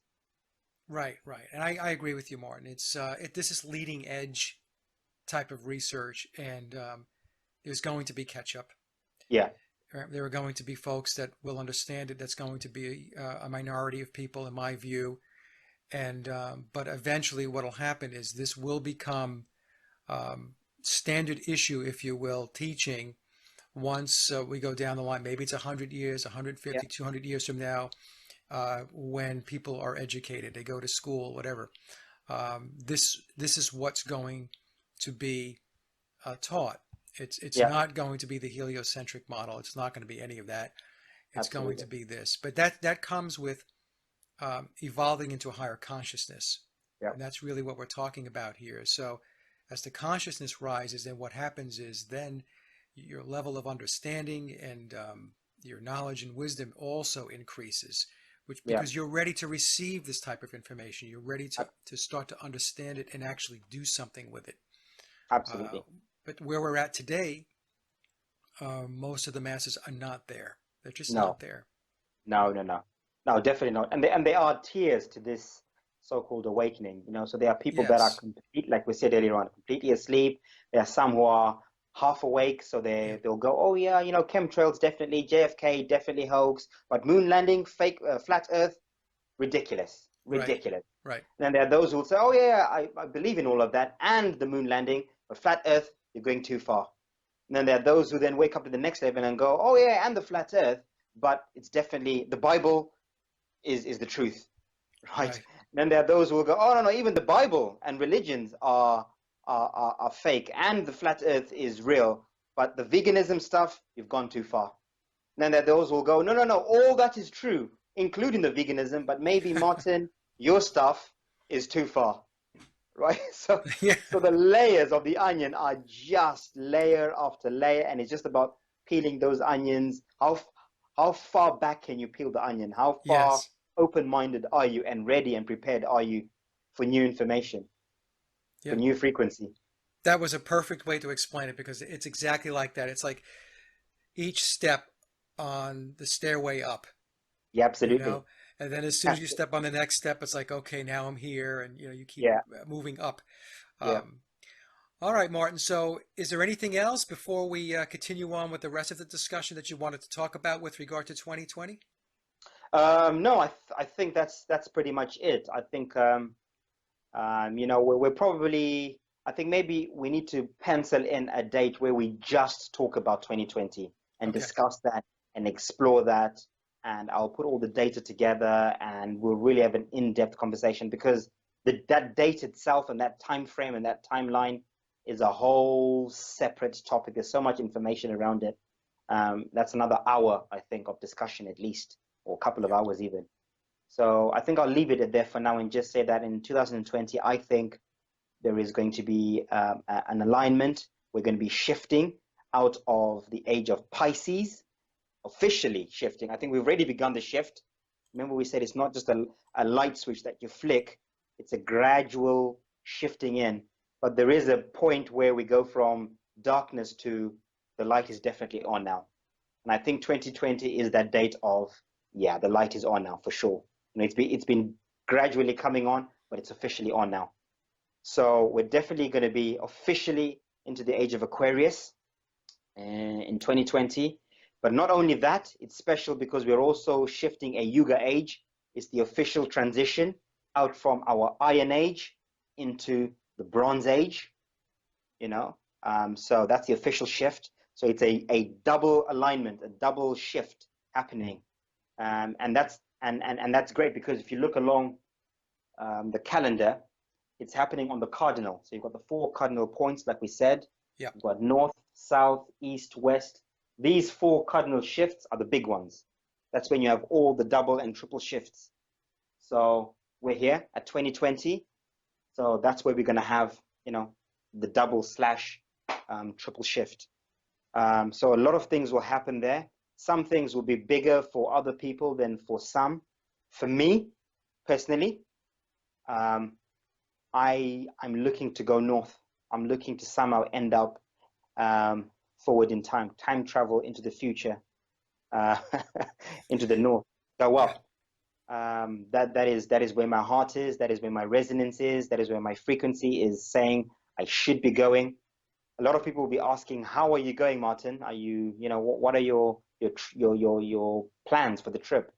I don't know. I really don't know. I've not reached that stage yet. I don't know if I'm physically going to take my family and we're going to get on a boat or a plane and fly in or sail in or walk in. I don't know. I don't know if the beings in there are going to come collect those who are meant to be going, right? That's where I'm being inclined to think that way, that for a lot of people, you will be collected when the time is right, by those who are meant to be collecting you, the beings that are living there, the advanced beings from there, the Aryans. So that's how I'm seeing it. I could be wrong. It might be a spiritual thing. I don't think it's a spiritual thing. Some people are saying, "Oh, your body doesn't need to go in." No, I think this one is special because it's a physical. You don't have to die. Your body does. You don't have to leave your body behind. We can physically go in with these bodies. Yeah. I think this is why this is special. I think people have gone in and out of those realms spiritually, reincarnation or spiritually, you know, for sure. But I think this one is special because we can do it physically, because of the type of alignment that's happening, the opening of the Taurus fields. I've got a friend who's talking about, you know, building a Merkaba. So he's studying the ancient scriptures and texts of how to build a Merkaba, build your own spaceship with your own frequency and resonance. So he's got an amazing theory that maybe when the solar systems align, Yeah. and the frequencies align, it might activate a frequency in our auras, in our own internal solar systems, where maybe you will be able to activate your own Merkaba. Your chakras will align somehow with the galactic alignment at the same time, and we'll build our own our Merkabas, our spaceships, and we'll take ourselves there physically and consciously. Yeah. So for me, that's out there. For me, even for me, that's out there. But I'm open-minded. I've said to him, "Hey, man, I'm on board. Let's do it. You do the research, and I'll follow you Well, and this is share the it." thing. That's the discovery and the exploration part of it. And the other scenario, Martin, that I was thinking of as you were speaking was it could very well be as simple as we finish up our work here, and when we cross over and we reincarnate, we incarnate into the inner circle. In other Yeah, words, that's how we wind up in the Silver Age, in the Aryan domain. Absolutely. Right. So it could be as simple as that. We have to finish up the Absolutely. work we're doing here, Yes. and once we pass away, and then we go down the chute again to incarnate. This time it's not back here. Yep. It's over in the Aryan circle. Yeah, yeah. So for sure, I think there are a lot of people. For me, I just feel strongly, and this is why maybe I'm driven right now to do Yeah. this information and do this knowledge. I'm obsessed with sharing this. It almost feels like my soul is saying, if you want to go, Martin, you've got to do the work now. Do Yeah. all your work now. If you don't do the work now, you will have to stay behind and live out the rest of your life in this realm, and then reincarnate maybe once you've passed on, and then you'll move on. I know Yes. for sure I'm moving on in this lifetime or the next, for sure. Um, it's just a matter of when and how. Right. That's the big Right. question. I think you're right. I think there are people who possibly might go in 2020 during that time. I think there are a handful of people who are genuinely ready. I think there'll be a lot of people who maybe are not yet ready to make the physical transition there. So maybe they will stay here for this lifetime, another 20 years, 30 years, and then when they pass on, they will definitely then reincarnate and join us in the next realm. I was joking with a friend of mine, and she was saying that, I don't think I'm ready, Martin. It's just not for me. I'm worried. I want to go, but I'm not ready. I feel like I should, but I said, don't worry about it. Don't worry about it. I said, what's likely going to happen is, I'm putting it out there to the universe that, in your next life, you're going to be my child. I'm gonna I'm gonna have a child, and you're gonna incarnate as my child. So we're just joking about things like that, but it could be scenarios like that a lot of people will then reincarnate and be born, or I don't know how it's going to work out. But in the next Right. lifetime, they'll play out their time here, then join the rest, later on. Well, the worst case scenario is that you're here and you're going from the Iron Age into the Bronze Age, and that's Yep, just going to get better. It's yep, going to get better. There's going to be changes and challenges and upheaval, but it's all going to settle out in the end, yep, and you're going to yep. be into that Bronze Age. So, either way, there's really goodness on the horizon. Yes. That's how I look at it. Absolutely. Regardless. And you know what? I know I say I'm strongly feeling I'm going to the center, and I am. But equally, if that is not my destiny and I stay behind because I have to, because I have a part to play, or because I still have karmic work to do here, I'm just as happy and Yeah. looking forward to the Bronze Age. I'll embrace it just as much, because that new world is going to be a new world of exploration, consciously, physically, mentally. It's going to be a reset and an opportunity for those of us who are consciously awake to help humanity or to reshape humanity, right? We're going to be the pioneers. We're going to be the ones who are going to be bringing in a new way, right? We're the wayseers. So equally, that is just as exciting. There are people within the truther community right now who don't know it, but 100% for sure, a lot of them are going to be very influential people in the new world to come. Very influential. They're going to influence a new way of politics, a new way of finance, a new way of food, a new way of education, a new way of housing. There's Everything is going to be turned upside down, and it's going to be a blank slate. So it's exciting. It's a new book, and Yep. we can start writing. Those of us who are consciously awake, we've got the pens, right? We are holding the pens at the moment. And what we write in that book heading into this new Bronze Age is entirely up to us, how Yeah. we want to make this transition. So, equally, if I don't go to the center and I'm still here in 50 years' time, in 5 years' time, in 10 years' time, whatever, I'm equally as excited. I'm equally as happy and looking forward to it, either way. Yeah. No, it's going to be it's going to get better, folks. It's this whole age that we're in, the Iron Age, is all about keeping you down, deception, Mm. lies, Yeah. disconnecting you from source, and so yeah, so it's very easy to have a very negative view of what the future might look like. But again, once you understand the work that Martin's bringing forth, you understand that we're going through a cycle. We talked about the number four and the four cycles, the four seasons, and the four ages. And for me, that's what's happening. So, Yep. yep. So, like I It's said, there's going to be good things on the horizon. just before I go, there's something I wanted to share with you. I was laughing. I was speaking to my wife the other day, and I was trying to explain this concept of time travel. And even for her, she was like, "This is time travel. Like, wow. Like, how does that even work? Like, what do you mean? Like, does is it a conscious thing?" And I said, "No, it's really simple. It's time travel. The concept of time travel, we've made it into this big thing as if you are physically being transported into um, a different, a different space. You are, but it's the way I explained it to her was when I was young. I grew up in Africa, in Zimbabwe, and as you know, Zimbabwe is a third world country, particularly Zimbabwe, and where we are technologically and consciously and mentally is way behind the West, way behind. So I'd never been to the West.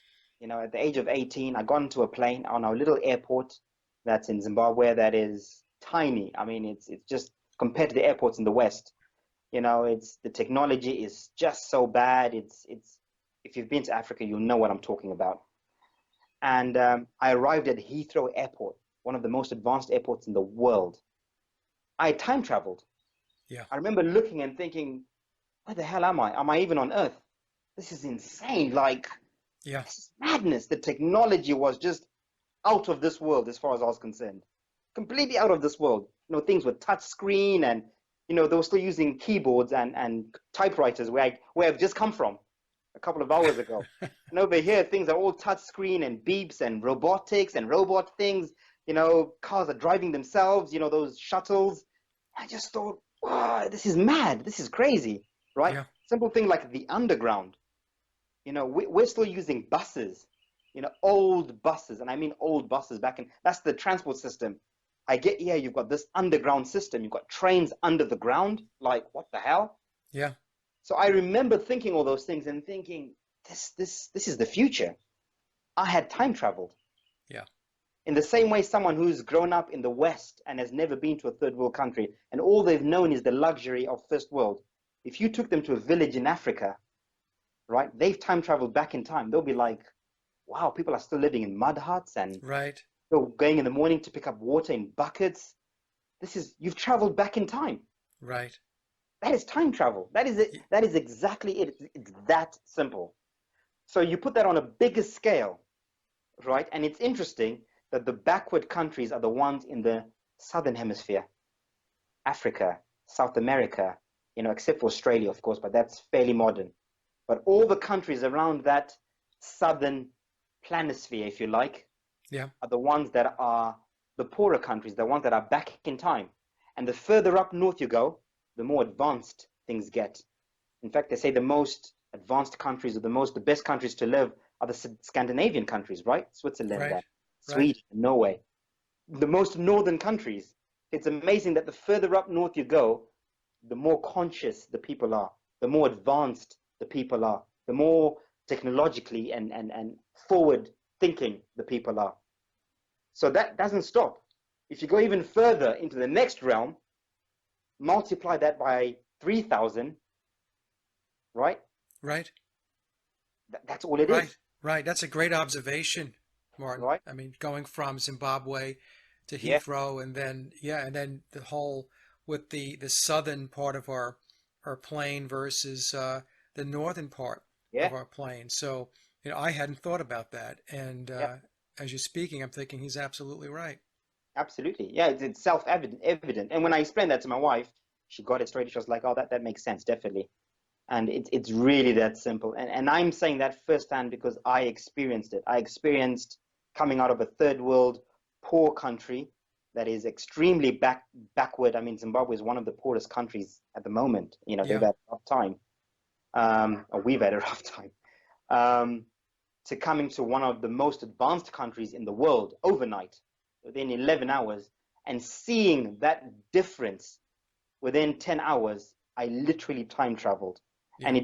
it took me a few months just to adjust to this new reality because it was a new reality. It was a new reality. And something even as basic as the people, right? Getting used to the people. So people say, oh, the beings that live there, how is it going to be? But even just the people, I came from a country where um, the majority of the people were dark skinned, black, like myself, right? So that's 90% of Zimbabweans, and 10% are white and Chinese and Indian and whatever. So if you walk in the streets in Zimbabwe, all you see is black people. That's all you see, and the odd white person here and there. And then I arrive here, and it's the opposite. It's the exact opposite. So even something that small was a dimensional shift where I'm looking around and thinking, "Holy shit! Yeah. I can't find any black people, as far as I could tell, because the Yeah. reality was completely different. Yeah. I had literally time traveled, right? So that is exactly the same, but on a much bigger scale. So when we go to these realms, when we emigrate or when we ascend, if you like, to these realms, those going on the outside and those going on the inside, it's going to be a similar transition. So it's almost like that was preparing me for a much bigger shift, if you like, Right. going through Right. that. That's a great story. It Yeah, really is. Someday we'll have to talk about how you made your way from Zimbabwe to up north to the UK. definitely. Yeah, yeah, Yeah, definitely. maybe the next show we could talk a little bit about that. Absolutely. Okay. Absolutely. Yeah. Yeah. Yeah. All right, Martin. Is there anything else? No, I think that is pretty much it. I just want to end on a really high note and say, look, nothing to be afraid of, guys. I'm excited. This has given me tremendous peace and joy and happiness and marvel. I now know that the world is not chaotic. The world is not being run by some satanic evil guy sitting on a throne and controlling everything, and God has lost control of everything, which is just, as far as I'm concerned, that's blasphemy. If you're a Christian and you're going around and saying that Satan owns the world, you're a blasphemer. You're saying that God is powerless. You're saying that the creator does not have control of its creation. Not good. Yeah. Creator is always in control. Always, always. And there is a time, a season, and a place for everything. And once you understand that, everything makes sense. There's nothing to fear. People are saying, oh, I'm afraid for you, Martin. They're going to kill you. They're going to do this to you. Oh, come on, guys. If you're still afraid, if you're still worrying about even dying, you're not awake. You're still Yeah. asleep. You have no idea what or where you are. So if anything happened to me physically, I think they even know it. Oh man, I'll come back even stronger. They're helping my karma. They're doing me a favor. So they won't do it. They're not going to make it easy for me. Yeah. They're giving me a quick ticket, you know. um, they won't do it. So I'm not afraid. But also, they know that the time is up. So we're being used, like we said earlier on, me and you, we're being used to help bring this information out. Because if they did it, they would be hanged, right? They're the ones who've been doing it. So if they disclosed it, people will be like, oh, right, now you're telling us the truth, but you've been lying to us. Right. Me and you have got nothing to lose, right? We've not been the ones doing the lying. Right. So, people are not going to be as angry with us as they would be with them if they disclosed it. So we've been used as tools to disclose this truth. So they're actually celebrating what we're doing in a weird way. That's what they do, actually. Yeah. That's what they do. Just not to go off in left field here a little bit, but that's exactly what's going on with the other conspiracy that I've become known for, which is the McCartney conspiracy, where the the um, the revelation of what's really going on, or what really went on, and what it's really all about is not coming from the mainstream channels. It is coming out through alternative channels, Mm. because it's exactly what you just said, Martin. It is the disclosure has to come from outside, because the insiders, if they came out and started talking about it, people would say, "Oh, so you've been Yep. lying to me since day one?" Yep. Yep. Right? So Absolutely. what happens is it migrates its way away from them, Yep. and it gets to uh, people and channels and venues that are not associated with the original lie or deception, Absolutely. and They've it got to gets out distance that way. themselves. It gets Lie. out that way. Yeah. So I completely get it. Okay, so folks, Martin and I have recorded these segments over multiple days, and when we've been able to catch up.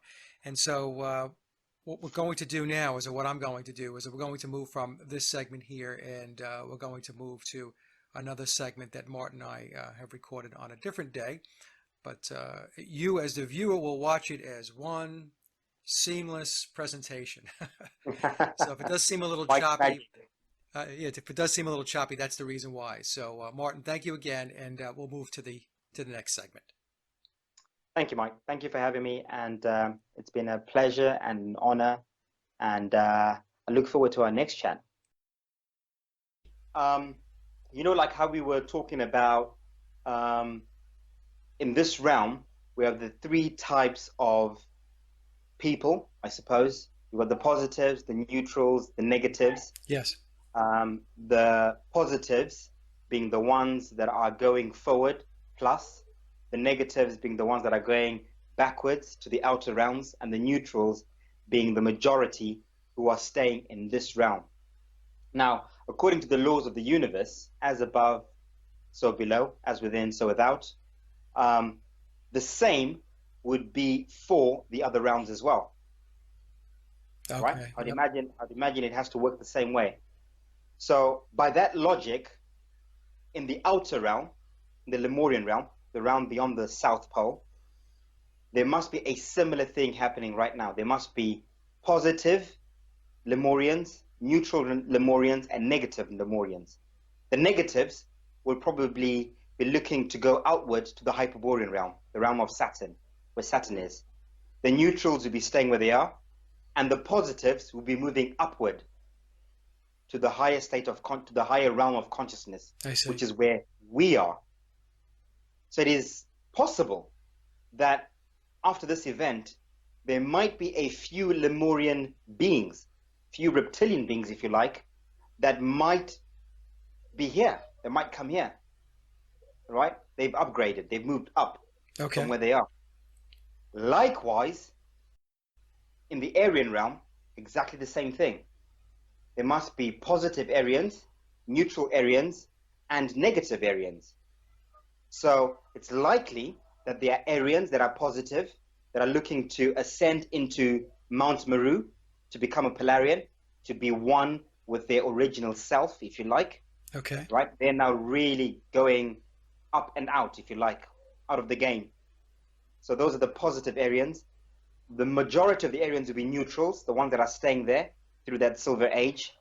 And there'll also be a few negative Aryans who will be coming out to where we are now, Okay, right? so that would explain the traversing or the mix of the Yes, domains. Okay. absolutely. Okay. Absolutely. And I wonder if this is where the story in the Bible of the Antichrist comes from, right? The Antichrist is going to appear, he's going to come and cure diseases, he's going to make the world good for a few thousand years, but he's going to say he's God, blah, blah, blah, blah, blah. It might be an Aryan being, so this Bible, maybe that's a part of the Bible that was written by some of these Aryan beings, and the prophecies are coming true because they they knew what was to come. Right. They were foretelling what they were going to do. That makes sense? Yes, yes. So basically they were detailing out a plan, a roadmap. A plan. Yeah. Absolutely. Okay. Pre-programming. Yeah. So I think there is definitely that is a possibility. I watched a movie recently called Bright. I don't know if you've seen it. I haven't Will seen it. Smith. No. You really have to see it. And when I saw it, I was just gobsmacked. And I think they are trying to warn us or trying to tell us or pre-program us to this reality. Because the movie itself, it's a Netflix movie. And basically, it's a story about the future world, near future world, where our world is not invaded. It sort of kicks off in the middle, where there are two other races of beings added to our reality. And one is the orcs, and the other one is the elves. And Interesting. the orc beings are kind of like ugly, depicted as being ugly, not so good, a bit backward. They're in the ghettos, but they're like good people. But there's a lot of racism against orcs. And on the other side, in the good part of New York, are the elves, the elf beings, and these are the advanced beings. They're supposed to be better than humans, or they think they're better than humans, and they've segregated themselves, and they are racist to human beings and orcs. Okay. There's this new racial thing happening between elves, humans, and orcs. I see. Okay. Right? And basically, without spoiling it, the premise is Will Smith is a police officer, and this orc is the first orc to be inaugurated to become a police officer. It's the first orc to be made a police officer. And there's a lot of racism. So Will Smith is supposed to be helping or guiding this orc through this transitional process as they welcome orcs into society. Okay. It's fascinating. So I'm seeing that as the elves are the Aryans, because the elves are the wealthy ones, the ones with all the technology, all the knowledge, all the information. They're kind of secluded. They're kind of ruling the world in a way. Mm-hmm. And then obviously the orcs are the Lemurians, the outer beings that have just come in. They're the ones that are looked down upon. And it's interesting that both not both, but the orcs are vegan. Interesting. Okay. They're vegan, yeah. And they're saying, I can't understand why you guys eat meat. And I think the elves as well are vegan. And they're saying, I can't understand why you guys eat meat. Why do you guys do this? It's savagery.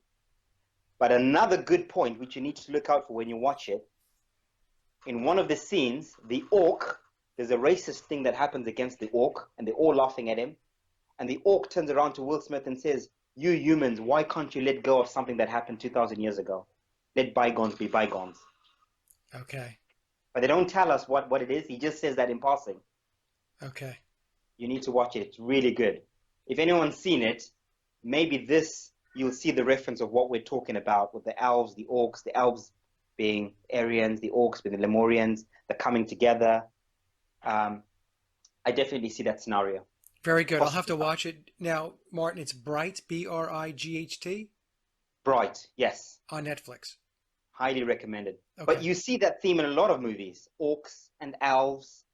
Yeah. Humans, orcs, elves. It's in many, many movies. I think Harry Potter, is it? Is it Harry Potter? I'm not familiar, believe it or not, with the Harry Potter series. I watched, I think, the Yeah. first movie. That was it. Yeah, I haven't really looked at it, but someone did point that out to me when I said, they were like, oh yeah, the same thing is in, I think it's Harry Potter, elves and orcs and humans. Many, many movies. So I think Okay. it's kind of like they're trying to get us used to that idea, or it's kind of like a predictive programming, conditioning. But I think it only makes sense that if some of us are planning to go to Mars, to the outer lands, and some of us are planning to go in, then it's exactly the same on both sides. Okay. Very good. All right. So that's food for thought. And also we were talking earlier on about Hitler, right, and the Nazis and their obsession with going to the Antarctica and going to Agartha. So I wonder if maybe Agartha is in reference to an island, maybe on the outside in the Lemurian realm, right? Hitler is in Agartha. There's this conspiracy theory that Yes. Hitler went to Agartha. He's in inner Earth or whatever. So I Hollow don't think Earth. It it's was the Hollow Hollow Earth. Earth. Yeah. Yeah. Yeah. So I think that's referencing the outer realms. Okay. And I wonder if Hitler was maybe a faction, maybe, of an Atlantean being, because Hitler was an Atlantean, right?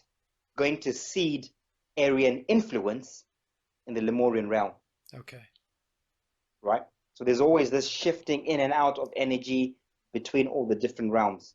So I think it's fascinating if that is the scenario. Yeah, and off camera, you and I talked a little bit about the Germans, Martin, and we had mentioned that the SS, like Himmler, were never found. They just they just disappeared. Yep. So where'd they go? Yeah. Yeah, very Absolutely. interesting. Yeah. And there's conspiracy theories that Hitler is in Argentina, which is right at the south, right at the tip. If you look at the AE map, Argentina is the most southern part of land in this realm. Okay. So it's interesting that he's been said to have last been seen in Argentina. Yeah. Right? Yeah. So there's all these conspiracies of Brazil, these inner earth people from Brazil, these alien extraterrestrial beings that are always in Brazil, in Argentina, in that part of the world. It's really interesting to see that paradox. And you also mentioned, you reminded me that, was it 2015, just before Flat Earth took off?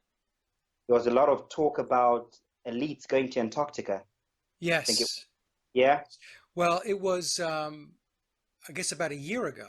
It a was, year ago. yeah, a year ago, where there was a lot of chit chat about elites going to Antarctica. And that was in the mainstream media, and that was also in the alternative media. Of course, the mainstream media didn't make much of it. The alternative media was trying to make something of it, but at the end of the day, nobody really knows what they were doing down there. I think There we was a said the lot of, Pope was there, right? John yep, Kerry was a yep, representative from the United States, and other countries convened there. yep, Yep. Yeah. yeah, absolutely. So no smoke without fire for sure.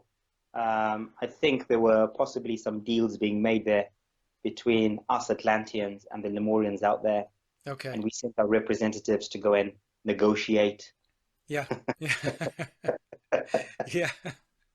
Very good, Martin. Very, very interesting stuff. And Yeah, you know, people can chalk it up as just theory. And I mean, a big piece of it is theory, but when you take a look at all of the different pieces that are out there, by itself, it seems meaningless. It seems like nothing. But when you absolutely. start to bring in everything else, a lot of it starts to make sense. It does. It Yeah, does. It yeah, really, really does. And you see it. I mean, all the truths are always in the movies. And now when I watch movies, the other day I was watching Doctor Strange. And again, all the stuff we're talking about now, if you haven't seen Doctor Strange, same narrative. yeah, Beings from other dimensions interacting with us and exchange of information and knowledge and same thing. I yeah. watched Orcs. Netflix did a thing called Orcs. Not Walks, World of Warcraft, sorry.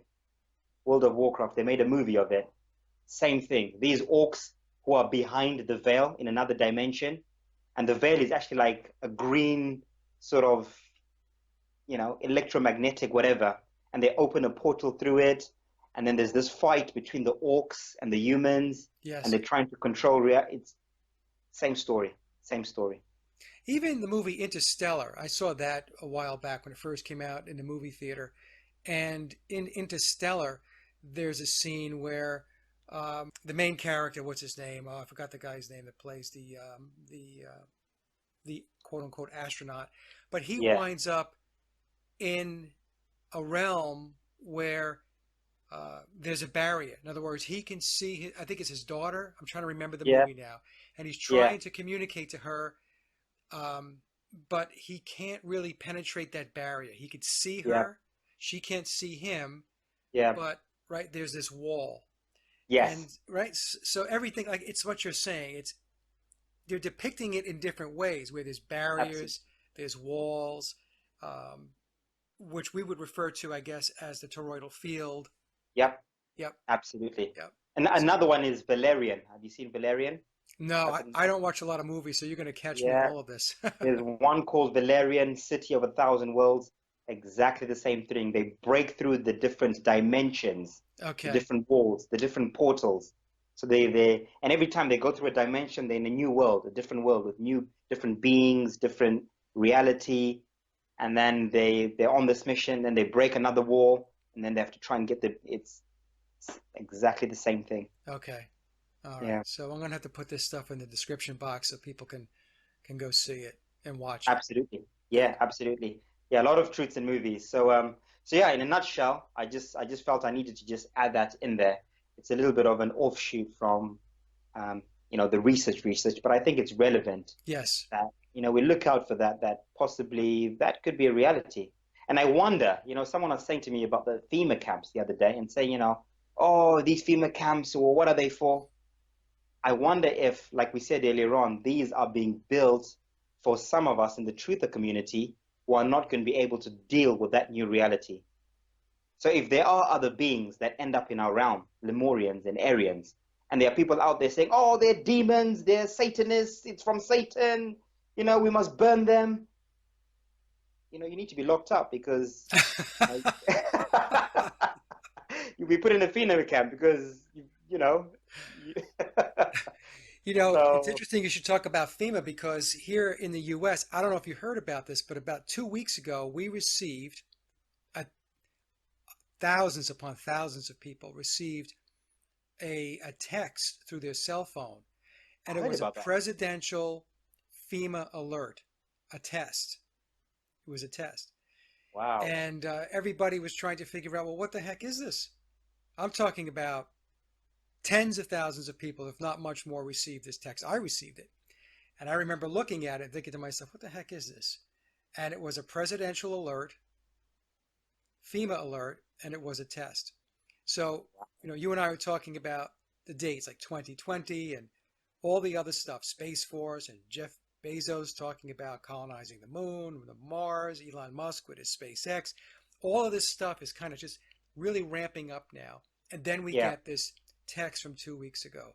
So Yeah. what was that all about? People were emailing me and saying, Mike, is there something we should be aware of? Is there some kind of an event like I'm headquarters with this stuff, I don't know. I get the same thing as well.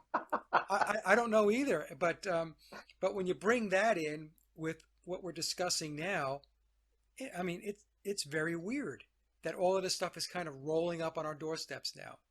Yeah. Yep. Yeah. It's all coming together. It's all coming together. But again, once you know what's happening, there's nothing to be afraid of, right? Yeah. It's when you don't know what's happening, the masses are going to be, I think people are going to be committing suicide and killing because they'll just be so confused Yeah. about everything. There'll be a lot of More so for people who are awake. I think if you're not even awake, you will just go with the flow. So the guy next door, he's just going to go with the flow. He doesn't know any better. He'll just say, well, the government will sort it out. Whatever is happening, I'm sure someone in government is going to sort it out.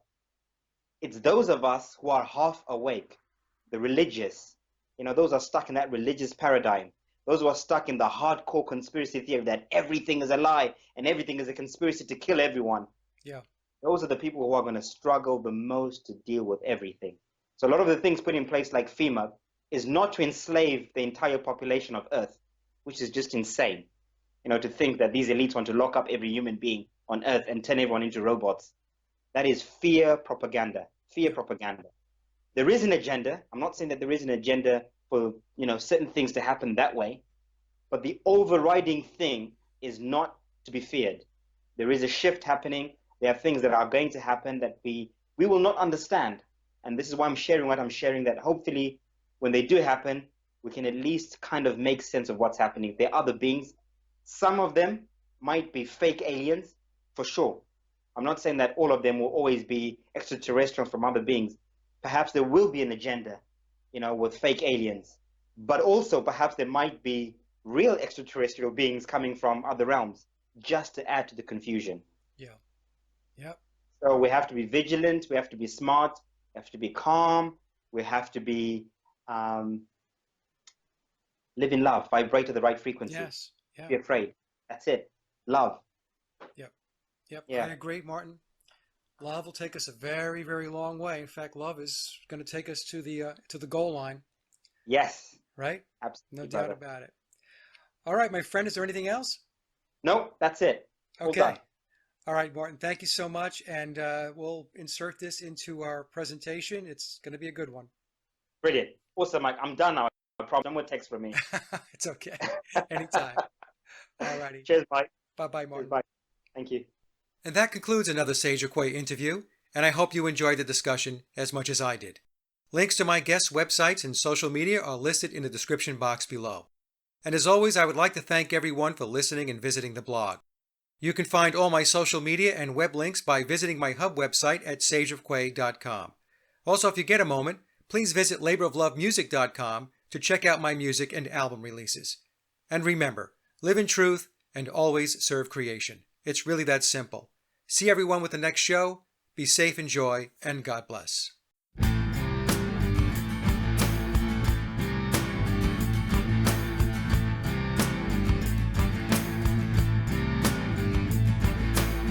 I was walking down this dusty road.